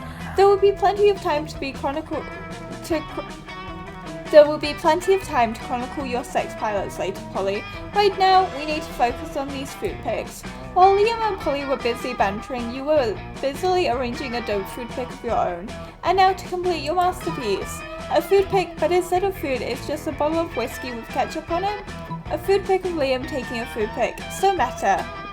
Ow, he liked it. We got him. Okay, this is gonna be the Liam round. You level your phone. You level your phone at Liam just as he's about to snap a food pic, but his vampire reflexes are too quick for you. Ha! Trying to out-meta the Metamaster, are you? We'll see about that. Liam levels his phone at Polly just as she's about to take a food pic. Now you're taking a food pic of a food pic of a food pic. Whoa! Are we pointing our phones at each other now? I want to play too! Suddenly Polly's got her phone pointed at you. It's a food pic of a food pic of a food pic of a food pic of a food pic of a food pic of a... Oh my goodness. We've done it! We've created the meta triangle, the most meta shape in existence. This is our finest hour! The world around you dissolves into green columns of numbers and letters. You've done it. You can see the code. You're the one! The programming of the video game you're in awards you by raising your relationship points with the character known as Liam. Oh, hell yeah! That's what you get for being meta. Okay, where are we going? I feel like he would like us if we were smart, but she's there, so we can't go there. So instead, we will go be creative. That day while rehearsing for the class play, it's as though the muses themselves have descended to give you figurative oral sex. Your performance is intense and inspiring. It will be remembered for generations, which is pretty rad by high school play standards. You gain +2 creativity. You see Liam talking to Miranda. Miranda looks confused and Liam looks frustrated. Uh-oh. But I simply do not understand this art you're describing. You say that the art piece is a bathroom? No. For the 100th time. The art piece is the experience of going into a bathroom thinking it's an art piece. The artist purposefully gave the room number of the bathroom as the room number for the exhibit. Even though there was a whole room full of his paintings everywhere in the building, it was revolutionary. It certainly seems very complicated. Personally, I prefer the exoplanet sculptures of the Atlantean 5th dynasty. You know, the man in the moon, the face on Mars, all of Pluto, art on such a grand scale. Bad, that's not art, that's populism at its worst. Well, I don't think that bathroom business sounds like art. But how are we supposed to discuss art if we can't even agree on what it is? Oh, if only someone would come along and provide a satisfying definition of art, I would be so pleased. You've got this, no problem. It's so simple. Art is a method for making worthless things into very expensive things. Art isn't art unless it makes you feel bad feelings inside. This one? Yes! Exactly! This is why, for example, George Seurat's A Sunday Afternoon is not art, whereas getting stuck in an elevator for 9 hours is. Liam, what happened? Poor guy. But the face on Mars does not give me bad feelings. Well, then obviously it's not art, Miranda. Try to keep up. If it's not art, then what is it? I'm gonna yawn. Ah! I'm sorry. A mean thing your ancestors did to the Martians with primitive nuclear weapons. Oh yes. I suppose it was that. You're both so smart. You gain some disturbing knowledge about the history of the solar system, and also +2 smarts and +1 creativity. How did I get more smarts and creativity from that? What? Let's go. And we're already on week 2. Oh my goodness, it's going so fast. We are off to get some boldness, so it's only on skill level 4. That day you skip class and just hang out in the bathrooms because you respect no authority. On the way there, you run into Miami the Onigiri.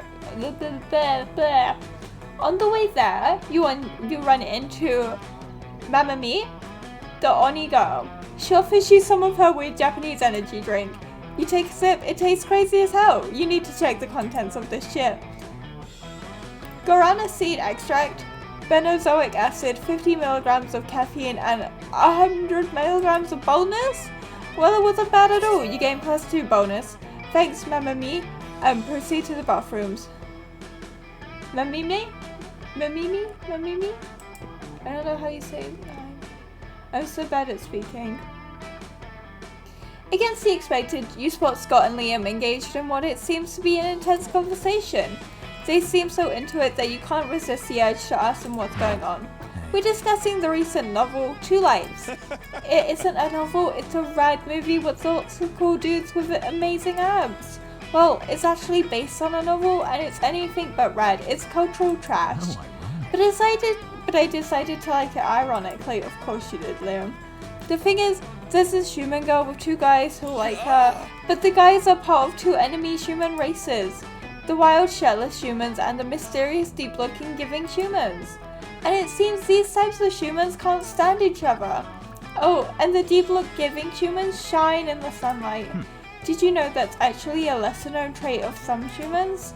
The thing is, the next movie will be released soon and we're super hyped. Ironically. We can't wait, bro! We need to satiate our hunger for 2 lights. This is your opportunity to show these 2 you're well versed when it comes to satiating urges. Go for it. Let's cosplay, let's go shirtless.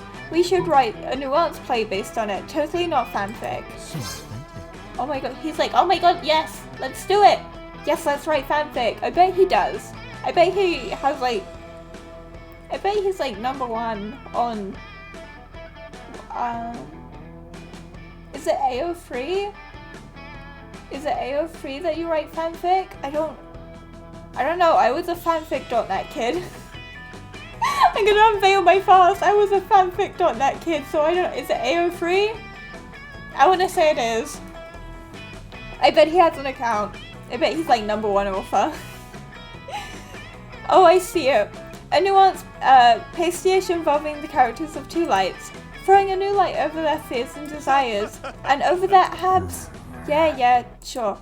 With an unexpected twist that will evaluate the strengths of the original, something subtle yet powerful, something like the rival humans ditching the girl and fucking each other's brains out. Yeah, I like that. It's artistic because of reasons. That is what every person who writes fanfic says. They're like, yeah, it's artistic because of reasons. Touchdown! And if they're nude, that needs more muscles and stuff. I like that. Sure, it sounds a lot like a high form of art and nothing like thirsty fanfic. You're some kind of promoter of the arts. You gain +2 creativity and +1 sparks. Ah! Okay, we're on week 2 noon. Let's go have lunch with Liam. Where is he? He's over here. You find Polly and Liam not eating as usual. You know, because they're undead.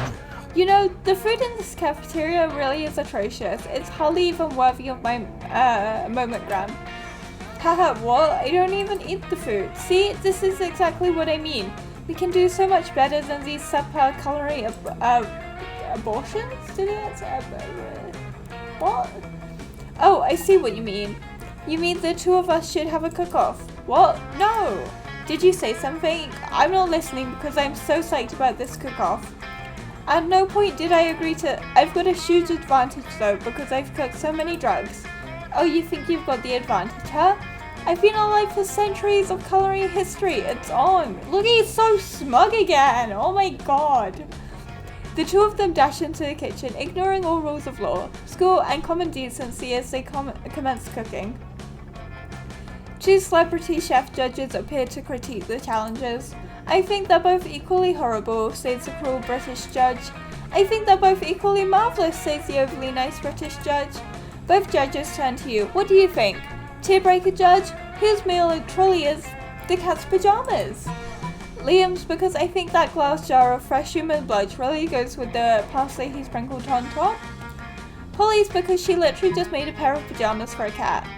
Polly, that sounds absolutely amazing. I would love to see that, but I'm trying to get with Liam here, so we kind of have to go with his answers. Ha! In your face, Wolfgang suck. That would be a better name for Scott. I'm not even a wolf. As a matter of fact, that would be a better name for you. Oh, what? Because I'm a vampire? Well, that would totally make sense. No, I just meant because you suck. Well, this sucker just wowed the judges with my blood tarte. It's raw, organic, free-range blood, unethically sourced from a local terrified human. And that parsley? Farm to table. Or rather, farm to blood. I threw it in the blood. I like the colour. Actually, it's well known that nobody knows what parsley tastes like. And you probably never will, because you're sadly not drinking any of that concoction. You tell Liam his prize for winning the cook-off is eating lunch alone with you. Slap slap. What? Ew, what? What? Is he drinking a lunch for blood? It's so... Let's go. What? Okay. I need a sip of water. Guys, 2 seconds.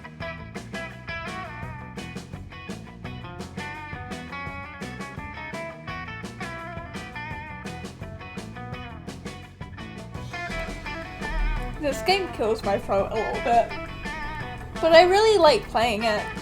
I think it's because I go all in a little bit. Okay, let's keep going. Week 2 evening. Where are we gonna go? I think we're gonna go to the gym and get our fun up. Oh, it was the shop! Fuck!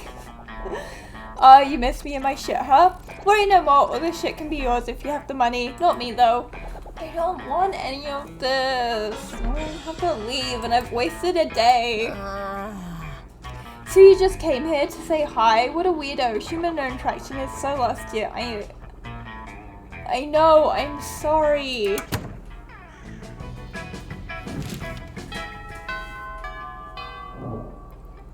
Okay. Let's go get the fun. That day, an epic dodgeball match takes place. Everything seems lost, but you deliver an inspirational speech that fuels your team's spirits, leading to a spectacular comeback. You're clearly a natural-born leader. You gain +2 charm. Thanks. But Liam isn't paying attention to any of that. He corners you afterwards, selected you on Momentgram filters. What no one seems to understand about filters is that they're not about making pictures better.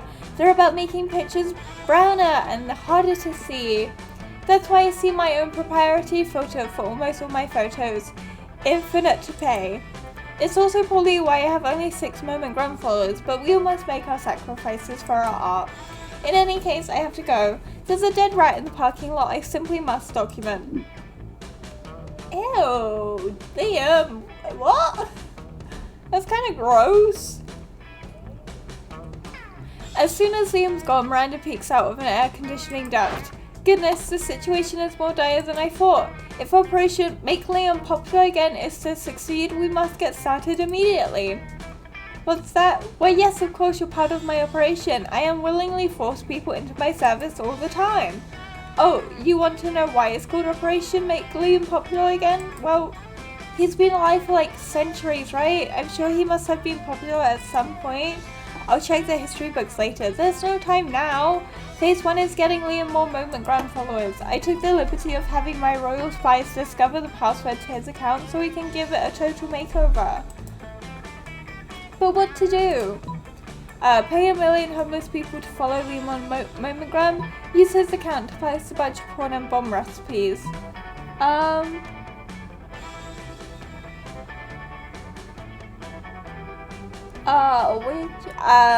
I think he'd like this one. Yes, just as father pays millions to vote for him in our fair and democratic election.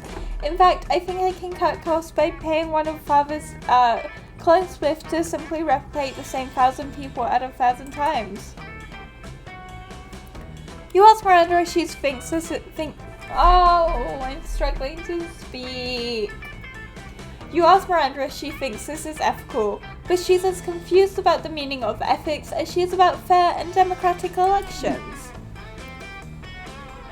Soon the plot and the requisite clones are hatched. You run into Liam in the halls a few hours later. I'm distraught. My carefully husbanded unpopularity is crumbling before my eyes. Look at all these followers. Look at their comments. Totally real account, BB. Oh, it's 66. I thought it was BB. I love you, Liam. Another equally real account. You're so obscure and avant-garde. The sentiments that are very expressing are objectively correct, and yet no, I cannot give in to the law of the limelight. In spite of this, Liam seems to be enjoying himself quite a bit. You spend the rest of the day helping him curate his feed, gaining +2 charm and +1 fun in the process. Aw, he likes being an Insta baddie. I hope he's having fun. Let's go. Where is he though? He is over here. Oh my god, we get to meet this person for once. Oh my god. You've just sat down to eat with Damien and Liam. Well, to eat with Damien, Liam's just taking pictures of his food. When a leather-clad figure drops from the air vent onto your table, it's the Slayer. Prepare to die. Prepare to die? What? Lunchtime's over, dirtbags. Time to die. This always happens when we sit together. Your deaf best rhetoric is offensive. Don't spoil my food pic. Oh, I'll spoil more than your food pic. Count Stocula. I'm about to spoil your face. Oh my god, they are a tiny gremlin. I am in love. Just hit so right. Both of your faces. Fuck. The Slayer is right between the three of you. You can't save Liam and Damien, but if you act fast, you might just be able to save one. You've been waiting for this moment your whole life. Flip the table for justice. Immobilize Damien with the Lord's Prayer while Liam escapes. You launch into a hearty rendition of Our Father. You've done this loads of times. It's not that the prayer has any kind of magical effect on Damien, he just can't resist criticizing it. Okay, first of all, he's not Our Father. I've got 2 dads, and neither of them is a holy arsehole in a stupid cloud place. And thy kingdom come? What's that supposed to mean? Are we like praying for the end of the world now? Oh, sure. Beg him for your daily bread. What? Are you in prison or something? Your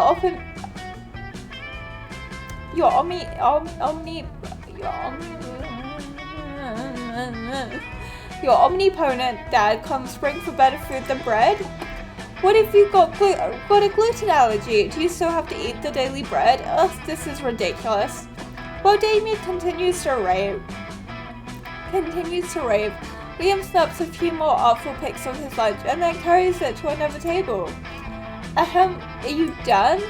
Almost. I have a whole bit about the multiple propel revisions that really fucking vicious. Close enough. Eat holy water. You can't eat a liquid. Damien had a hard time forming any more iconoclastic opinions with his flesh on fire. He flees the cafeteria and you retreat to sit at Liam's table. Now that he's done taking pictures of his food, he even lets you have some. This has been a real bonding experience. Oh, sweet. Okay, we are already on week 3 evening. Oh my goodness, we are blasting through. However, we do need to desperately raise our funds, so let's go to a rave. That day during recess, you saw a half-hour rave that goes full crazy. You have no idea how it escalates so much, but at one point there are like 300 people. Someone summons demons from a nightmare dimension. The consequences might distort the fabric of reality itself, but who cares? It's a red party. You gain +2 fun. You see Liam staring at his cell phone, sighing deeply. Maybe one of his favorite bands signed to a mainstream record label, or the exact shirt he's wearing is featured on a magazine cover. You decide to check in with him. Aw, sad boy. You know, StartKicker, that vile website where people crowdfund projects not good enough to get real investors? Wow, thanks Liam. Do you not know why you exist? Well, today I found something of some interest. A time machine. I mean, it's clearly another terrible overpromise that will be released at least a decade after the due date. And in the end, it will be a way shittier than promised, like a toaster attached to a clock. A toaster attached to a clock? Genius. You discreetly write down the idea in your 1 million bucks notebook. Let's see if you can beat those guys to a market. I need another drink of water. I'm sorry, 2 seconds, guys.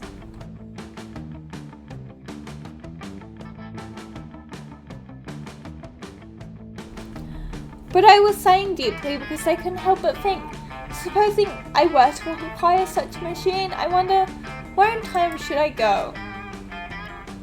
3.85 billion BC, so you can be into existing before it was cool. Everyone knows the dopest time in monster history was 1925, specifically July 26th, 2 a.m. to 5 a.m.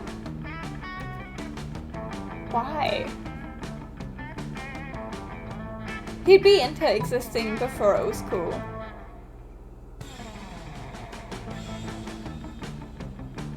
But then what he want? Monster history? Oh, he did like that one. Ah yes, I remember 1925, July 26, 2 a.m. to 5 a.m. It was the dusk after old Ernest Hemingway's party. Me and the boys were celebrating at good old Pamplona, drinking sangria like it was water. They even prepared a special batch for me without those pesky little pieces of fruit. I almost never drink sangria because of those. Little pieces of fruit are the 8th thing I hate the most in my beverages, right between floor cleaner and sentient milk that has controversial opinions on opera. When dawn was imminent, Everest came to me and said, Liam, the world is ours, we can feast on it forever. I told him, you're right, Ernest, but remember, I'm a vampire and, the sun also rises. And the rest is history. You're right, my friend. July 26, 1925's 2 a.m. to 5 a.m. was the best of times. Thanks for making me remember such fond memories. Maybe some night soon we can share some little pieces of fruit-free sangria and create newfound memories to time travel back to once in a while. Whoa, you already booked tickets to those soon-to-be-found memories with Liam and saved the date in your phone? You gain +2 charm and +1 smarts. Nice! Yay! Week 4, here we go! Let's go! Let's go to... We can't go to the bathroom. However, we can get some fun. How do we get some fun? We go back to the rave. That day during recess, you saw a half-hour rave that goes full crazy. Everything is fine until one the small magical Latino cat asks what you think you're doing. Damn, you didn't remember you suck at dancing, but you decide to go all in and pretend it's a new dance move, apparently called the Groovy Musaka. One looks at you and he asks you to teach him the Groovy Musaka. In no time, half the party is following your steps, enjoying the Groovy Musaka all together. Guys, let's do it. You do it by bumping your head. I don't have full body movement, so I can't This is the most I can do. Okay, it's a party to remember. You gain +2 fun and a cool story to tell your grandkids someday. Afterwards, Miranda beckons to you from a darkened corner. Co-conspirator, over here! Phase 1 of Operation Make Liam Popular Again was an overwhelming success.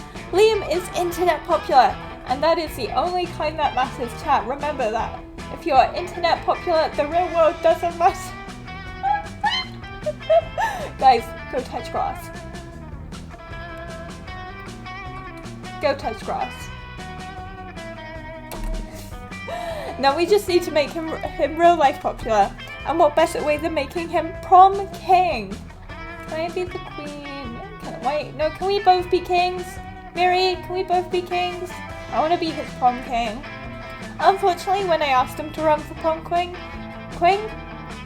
he said, and I quote, "Never, never, never, not in 100 years, and that's not an exaggeration because I've been alive for hundreds of years and I've never run for prom king, so there you go." Which was clearly his cryptic way of saying he wants us to make him prom queen. Why can't I say king anymore?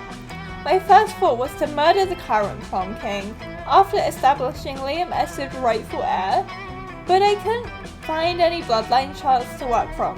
So I suppose we must engage in his this democratic election the school is holding. Now how can we secure a win for Liam when he is purposely running or making any effort to win? I'll dress up as Liam and give the best campaign speech anyone has ever given. Pay a million people to vote for Liam for prom queen. Oh, you liked the paying one before. You don't like it now? Guys, these people are so different. I don't know what they want. I never know what they want, and I'm trying so hard to get it right. It's so hard. Of course, election rigging. Silly me. How else does one elect a king? I suppose someone as wealthy and charismatic as you knows where to hire a million voters. Sure you do. Totally, you've got lots of money and connections. You tell Miranda you'll get right on that. Luckily, what you lack in money and political capital, you make up for in stolen magical artifacts. You put on your robe and wizard hat, crack open a forbidden tome, and bring all the school's janitorial equipment to life. You came out by the Genesis closet, passing out ballots to broomsticks and telling mop buckets who to vote for. Guys, I need to stretch. Oh, big stretch. Chat, I hope you're stretching as well. Okay. Oh, that was a good stretch. Everyone, stretch it out. Oh, stretch it out. Okay, we're good. We can continue. You camp out by the Genesis closet, passing out ballots to broomsticks and telling mop buckets who to vote for. Nobody notices the fraud. Half the student body is sentient objects anyway. Soon you watch the prom queen election forecast together and I can't believe it.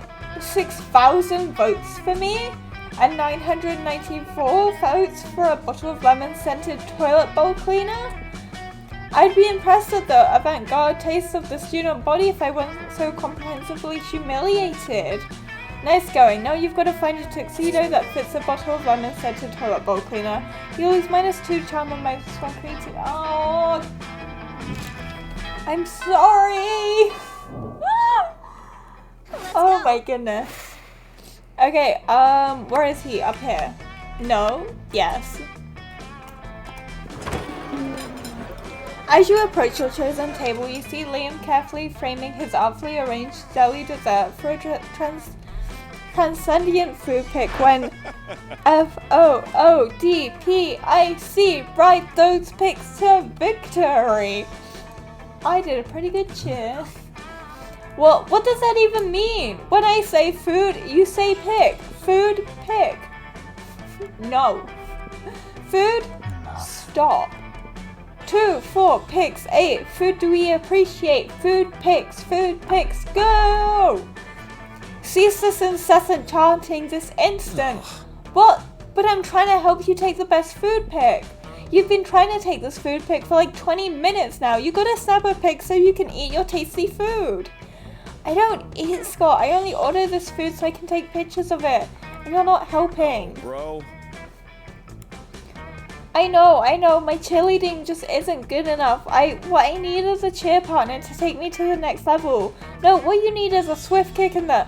But it's too late. Scott's already chosen you as his cheer partner. Now it's up to you, what the two of you will do. We gotta pick up Liam and toss him in the air. It's the only way to really amp him up. Liam food picks are an art, so we've got to use art to cheer him on. The quiet art of mime. You lead Scott in a totally artistic, totally silent mime cheer that involves an invisible rope, an invisible dog sled, and an invisible hot dog buffet. You eventually leave Scott trapped inside a tiny box and move with Liam to another table. That feels mean. Thanks for saving me from that.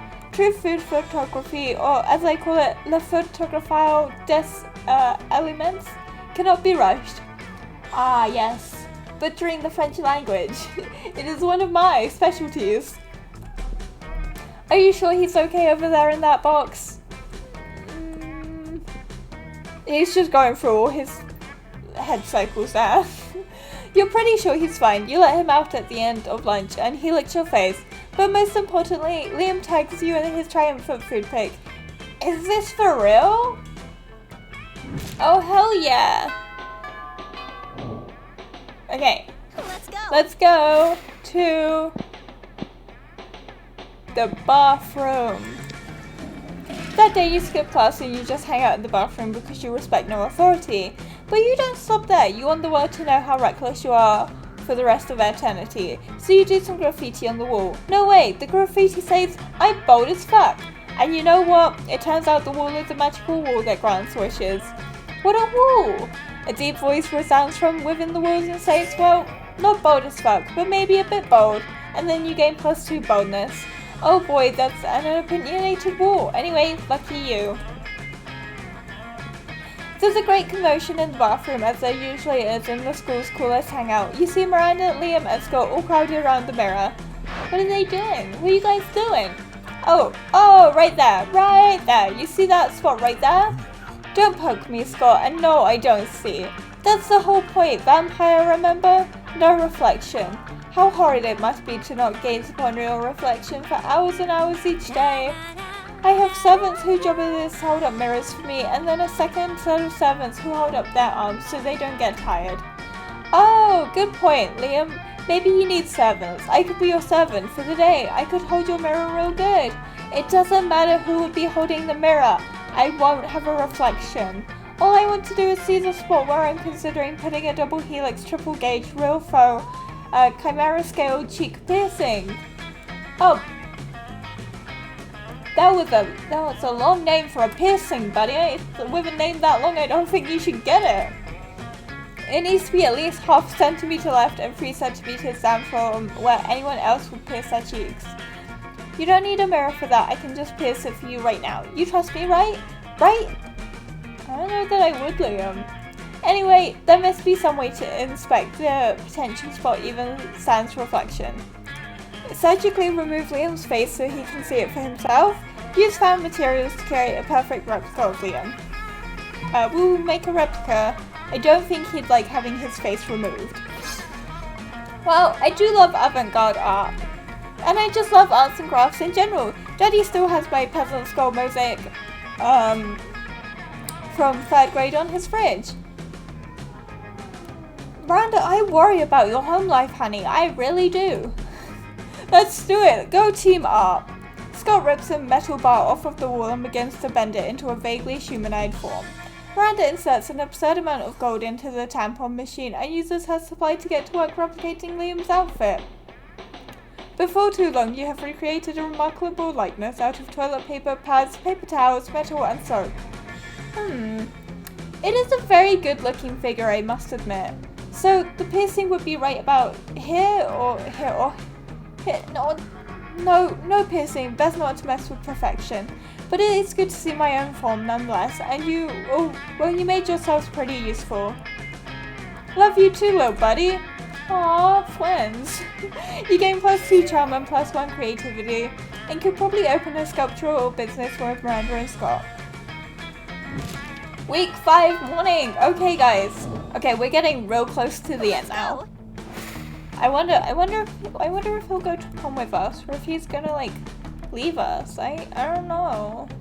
I don't know, guys. It could go any way, but we need to get bonus. I don't know how our skills are so high in this and how boldness is so low. That day you visit the bathrooms to take a number 2. Don't worry, there will not be an illustration of that specific moment. Thing is, you make one of the boldest decisions in your life. You don't put paper on the toilet seat before you start using it. Look at you crazy bastard. You gain +2 bonus and probably +1 staphylococcus with a slight chance of 1 STD. It's Liam again. You hang out afterwards to impress Liam with your sweet moment-gram filters. You're really making some headway when... Greetings, my love. Oh, not this fucking guy. Piss off. Never fear, bored teen. I'm here to rescue you from the drudgery of high school. I suppose your heart's in the right place, but I'm afraid there's no experience novel enough to conquer my limitless NUI. Not even marrying an interdimensional prince? No, not even that. What about marrying an interdimensional prince, ironically? My god, it's so disruptive. It may be the most disruptive thing ever. No, it seems the prince has been bewitched Liam with his idiotic proposal. All is lost unless you can think of something even more disruptive to marry. A unicorn with a toilet on its head, the concept of marriage itself. the concept of marriage itself. Oh, he liked that one. I'm so cool. I got it, guys. I'm so cool. But you can't marry marriage.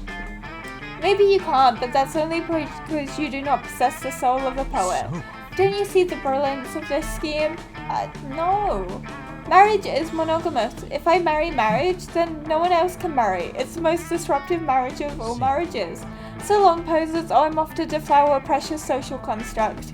This will surely put a stop to the prince's practice of proposing a marriage to random high schoolers. As soon as Liam figures out how to actually marry an abstract concept, meanwhile you gain +2 creativity and +1 smarts. Our stats are looking pretty healthy, guys, I must admit. Let's go. And he's over here. You find Liam taking a picture of his food and Scott taking a picture of also Liam's food.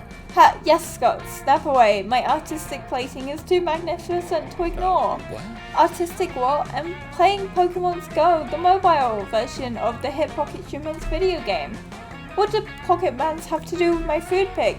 There's a level 43 Bernard Henson hanging out in the middle of your plate. Here, take a look.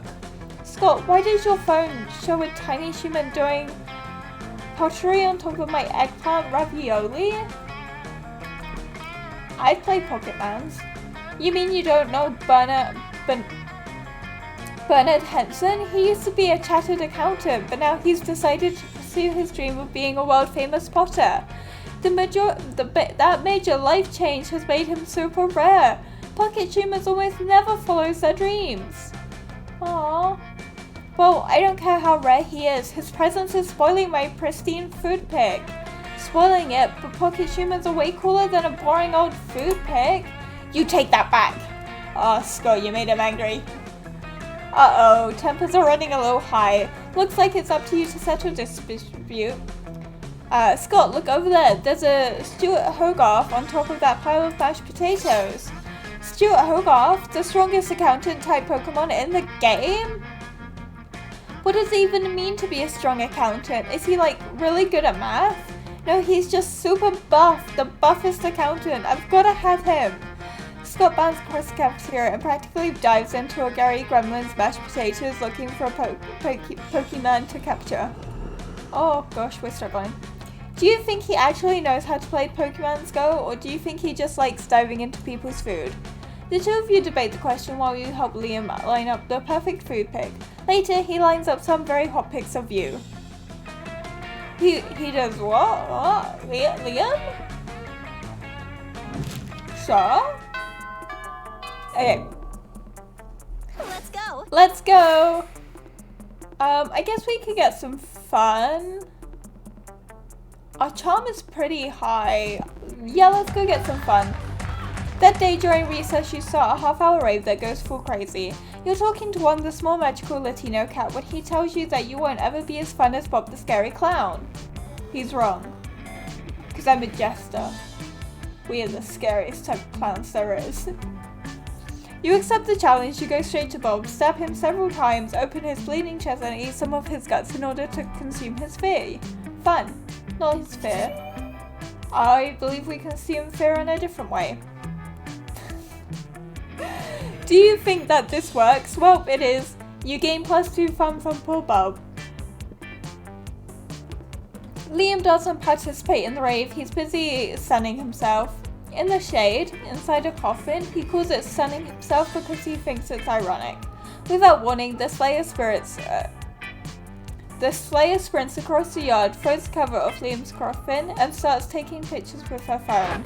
Haha! Everyone looks ugly when they've just woken up. I'm gonna post these on my Momogram. You psychopath! No! Stake me in the heart. Bathe me in holy water. Just whatever you do, don't post candids of me on your benighted Momogram. Oh, it's happening, suck boy. What you gonna do about it? I love our tiny little gremlin. I love them. They are my favorite. They are just chaos in the short stack form of, what are they, 5'4"? They look so tiny. You're not close enough to stop her, but you are close enough to tell Liam what he should do. Critique her fashion sense, banish her phone to the hell dimension. Obviously, we're gonna critique her fashion sense. Why, of course I was going to do that anyway. I mean, who makes an outfit with that many straps and buckles? You look like you just walked out of the Red Room of Pain. You know who makes that many, design with some young artists. Specifically, probably me when I was 13. And that cow? What are you? An MMORPG character's unattractive niece? Oh, hold on, I think I'm getting cool. One moment, please. Yes, it's every female character from fantasy-based RPGs. They want their hypersexualized form-fitting costume concept back. Fine, I'll delete the photos. Just quit it with these harsh reads. Oh, I'll stop for now. You come at me again, though, and we're going to have a talk about those boots. Liam winks at you. You're glad you left your knee-high leather boots and crotchless leggings at home today. You gain +2 creativity and +1 charm. Week 6 morning! It is the last morning, guys. This is our time. We are going to get this guy. He's gonna be our best friend. Let's up our smarts. That day you listen to your elders and learn valuable lessons. Sometimes after all the monsters nonsense and the dating gimmicks, you forget that attending class is supposed to be the primary activity at this high school. You gain +2 smarts. Later you're sleeping peacefully until a noise wakes you up. The source of the noise seems to be Liam, whose face is the unliving embodiment of disgust itself. Oh boy, a test on vampire weakness. How original. Please list all known weaknesses of the vampire. Sigh. You know, it's pretty problematic to teach everybody at school all the known ways to kill one specific minority. I don't mind that though. As a brooding outcast, I'm already accustomed to the derisions and harassment of my peers. What I do mind is how we played out everybody's answers are going to be. Steaks, garlic, sasan? Ugh. Van Helsing called. He wants his cliches back. I've got a good answer though. It's pretty obscure. You've probably never heard of it. But you can't even guess what it is. Oh, a challenge. You give him your best guess. Global for nuclear war. Harmonica music. Global for monocular? What's it gonna be? Is it gonna be harmonica music?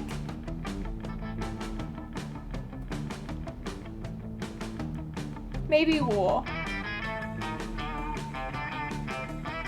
Thermonuclear war? Harmonica? Let's try thermonuclear war. Oh, it was the harmonica music? Are you even trying? Half of the government of every major world power is made up of vampires. Do you think we would have built so many nukes if we were vulnerable to them? No, my true weakness is, of course, that I am far too handsome. My overwhelmingly chiseled features are impeccable fashion sense and both my blessing and my curse. That and the curse of vampirism. That is also my curse. I can't believe you overlooked something so blindly obvious. I'm sorry, I didn't know.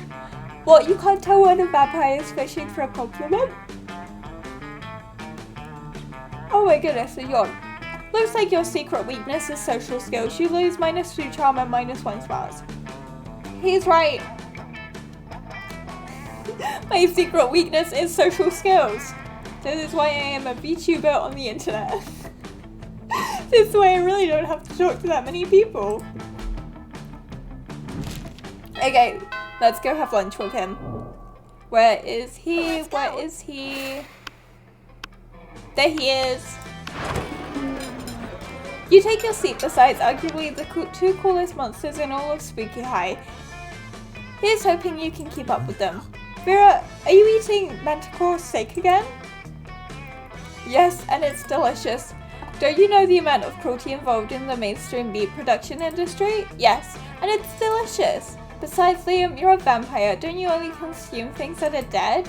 Well, yes, I suppose, but it's always ethically sourced, organic, free-range and human. The human population is out of control and eating them is the most environmentally responsible thing to do. Listen, Liam, I happen to have a personal feud with every single animal I eat, I make sure to make sure to meet all of them first and ensure I'm devouring only the ones I hate the most. It makes it extra tasty. Well, then, surely you can inflict such pain without going through the cruel meat industry and supporting factory farming. Isn't home cruelty better anyway? You may actually have a point there, and if I get my hand in the pot, I can inflict even more effective and specific pain, and I bet there's a way to make money off this too. Hang on, somehow I've ended up arguing against my own interests here? Liam, do you want to find innovative and creative ways to move society forward, or do you want to oppose cruelty like every other weak mainstream loser? You can actually hear Liam's brains shaking as he struggles between his desire to be perceived as ethical and his desire to be perceived as creative. Maybe you can step in and help out. The animals you kill may lose their lives, but what about their afterlife? Instead of letting their spirits go to waste as a byproduct of the meat industry, let's serve their eternal souls as a side dish. Liam, animals are already suffering from ignorance. If we really wanted to increase their pain, the best way we can do is to teach them the concept of death, so they really fear their fate. Let's educate cattle on metaphysics. Obviously, that was the answer. He likes to be meta. Well, I can't condone animal cruelty, but I wholeheartedly support animal education. I do like animals, but I do like animals, but their illiteracy is my fourth least favourite thing about them. Right between their poor taste in fashion and simplistic views on German cinema. It's not the worst idea you've ever had. Oh my god, I'm getting sleepy. Although face it, Blue, you are known for having pretty terrible ideas about 50% of the time. She's not wrong. We've made some pretty bad decisions in the game so far. I don't really see building an empire out of private schools for cattle, but with my business acumen, I guess it's possible. And I can rest secure in the knowledge that I'm solving the bovine education crisis. Helping Liam help cows is like helping you help Liam choose you to go to prom with. Or something. Is he gonna do it? Is he gonna go to prom with us? Have we got a date to prom? Let's go. Let's get our boldness up. Oh! That's Tom! I was meant to go to the bathroom for the boldness. That day, an epic dodgeball match takes place. Many people fall during the battle you can't take anymore, so you valiantly go straight to the other team's leader and start negotiating for a truce. After hours of intense diplomacy, you commit to an agreement. What an unexpected twist. You gain plus 10 righteousness, but this game is so wrong in so many ways that you would be lucky if you could do anything with that. And plus 2 charm. My charm is off the charts. Afterwards, Liam wakes up to you extremely nonchalantly. It's ridiculous how little he cares about this walk. After considerable thought, I've come to the conclusion that you're not a complete poser. And seeing as I could use a partner for my tragically hip late night excursions, consider yourself invited. Tonight, 3 AM, I'm sure you'll have no trouble coming up with an appropriately underground destination. I mean, it's not like I don't know any cool places to go to or anything, I want to give you an opportunity to prove yourself. Liam vanishes in a cloud of mirth and angst. You've got 12 hours to choose the trendiest spot nobody's ever heard of.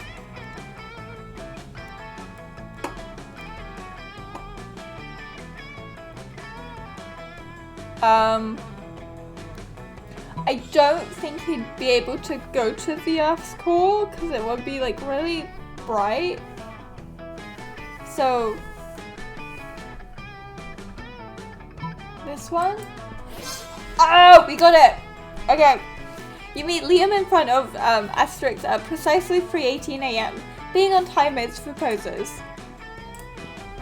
It's a club so exclusive even you haven't heard of it before. You had to snag an invite from a time-traveling version of yourself from the future. But Monstropolis Hippus Club is a static diaper orgy inside a decommissioned ravioli factory run by mice who love disco.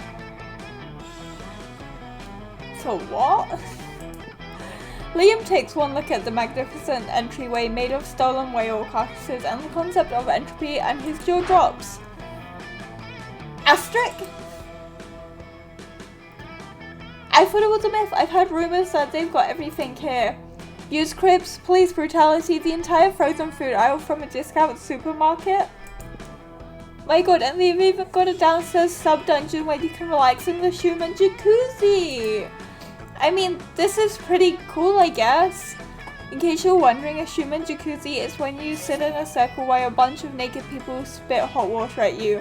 You gain +2 creativity and +1 fun. I don't think I'd gain +1 anything from that. But now, today's the day. Where is he? He's here! Liam. Welcome to Liam the Liam Core. I want to go to prom with you. Come on, like, ooh, Let's go. please. You finally pluck up your courage and Usher Blabber to go to the month's prom with you. Prom? It's not that I love the concept of prom, but we need to be there, if only to remind everyone we're cooler than them. It's almost a duty, so we should do it, huh? You're not bad. We did it! We're gonna take him to prom! You and Liam spent the night discussing obscure 70s TV shows and Hungarian literature. You both laughed a lot, and for once Liam seemed to genuinely enjoy himself without the need for posing or judging other people. You notice his hand gently touching yours, and you know Liam well enough to know it wasn't accidental. Maybe falling in love isn't proposals after all. We did it! Most diplomatic smile. Titus man buns. Oh, we are doing so well. I'm so confused how we've only got one of 34 endings so far. How many? How? I have a diplomatic smile though, apparently. Don't know what that means. Titus man buns. I bet he does. Aww. Those 6 weeks were maybe the most epic and absurd weeks of our lives. After the month's prom, we kept living our lives, falling in love, battling for friendships, and learning about who we were and who we could be. And you know what? Like it always does, life happened, and it was wonderful. Liam Scott co-wrote a weird, cheesy fanfic of Two Lights that became unexpectedly popular to the point it turned into a well-known novel of its own. Aww.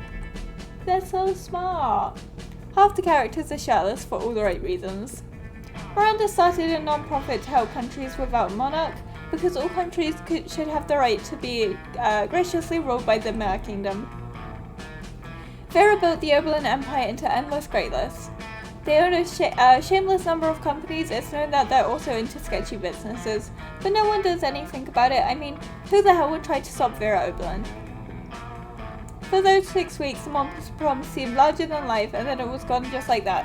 So we still need to date Vera, Holly, and Damien. And someone told me Coach had law. So I want to find out Coach's law. That's something I want to do. So I think we still got a few more plays. We still have a few more dates ahead of us. The battle for Monster Prom might have ended then, but there were plenty of battles left in that war called youth. But once again, we were young and unafraid, and we were ready to start. Aww.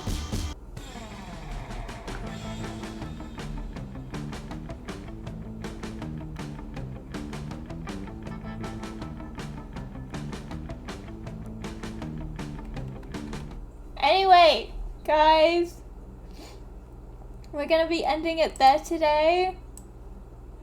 Thank you all so much for coming though. It always means a lot when like everyone comes. It makes me so super happy. Look, I'm gonna grow. I'm gonna grow. I'm growing.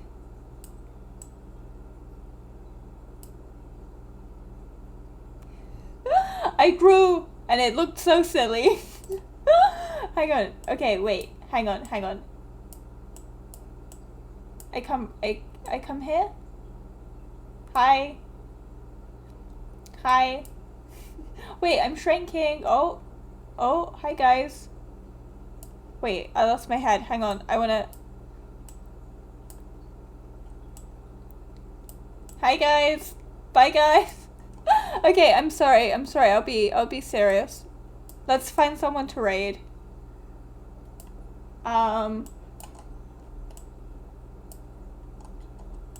This is good, right?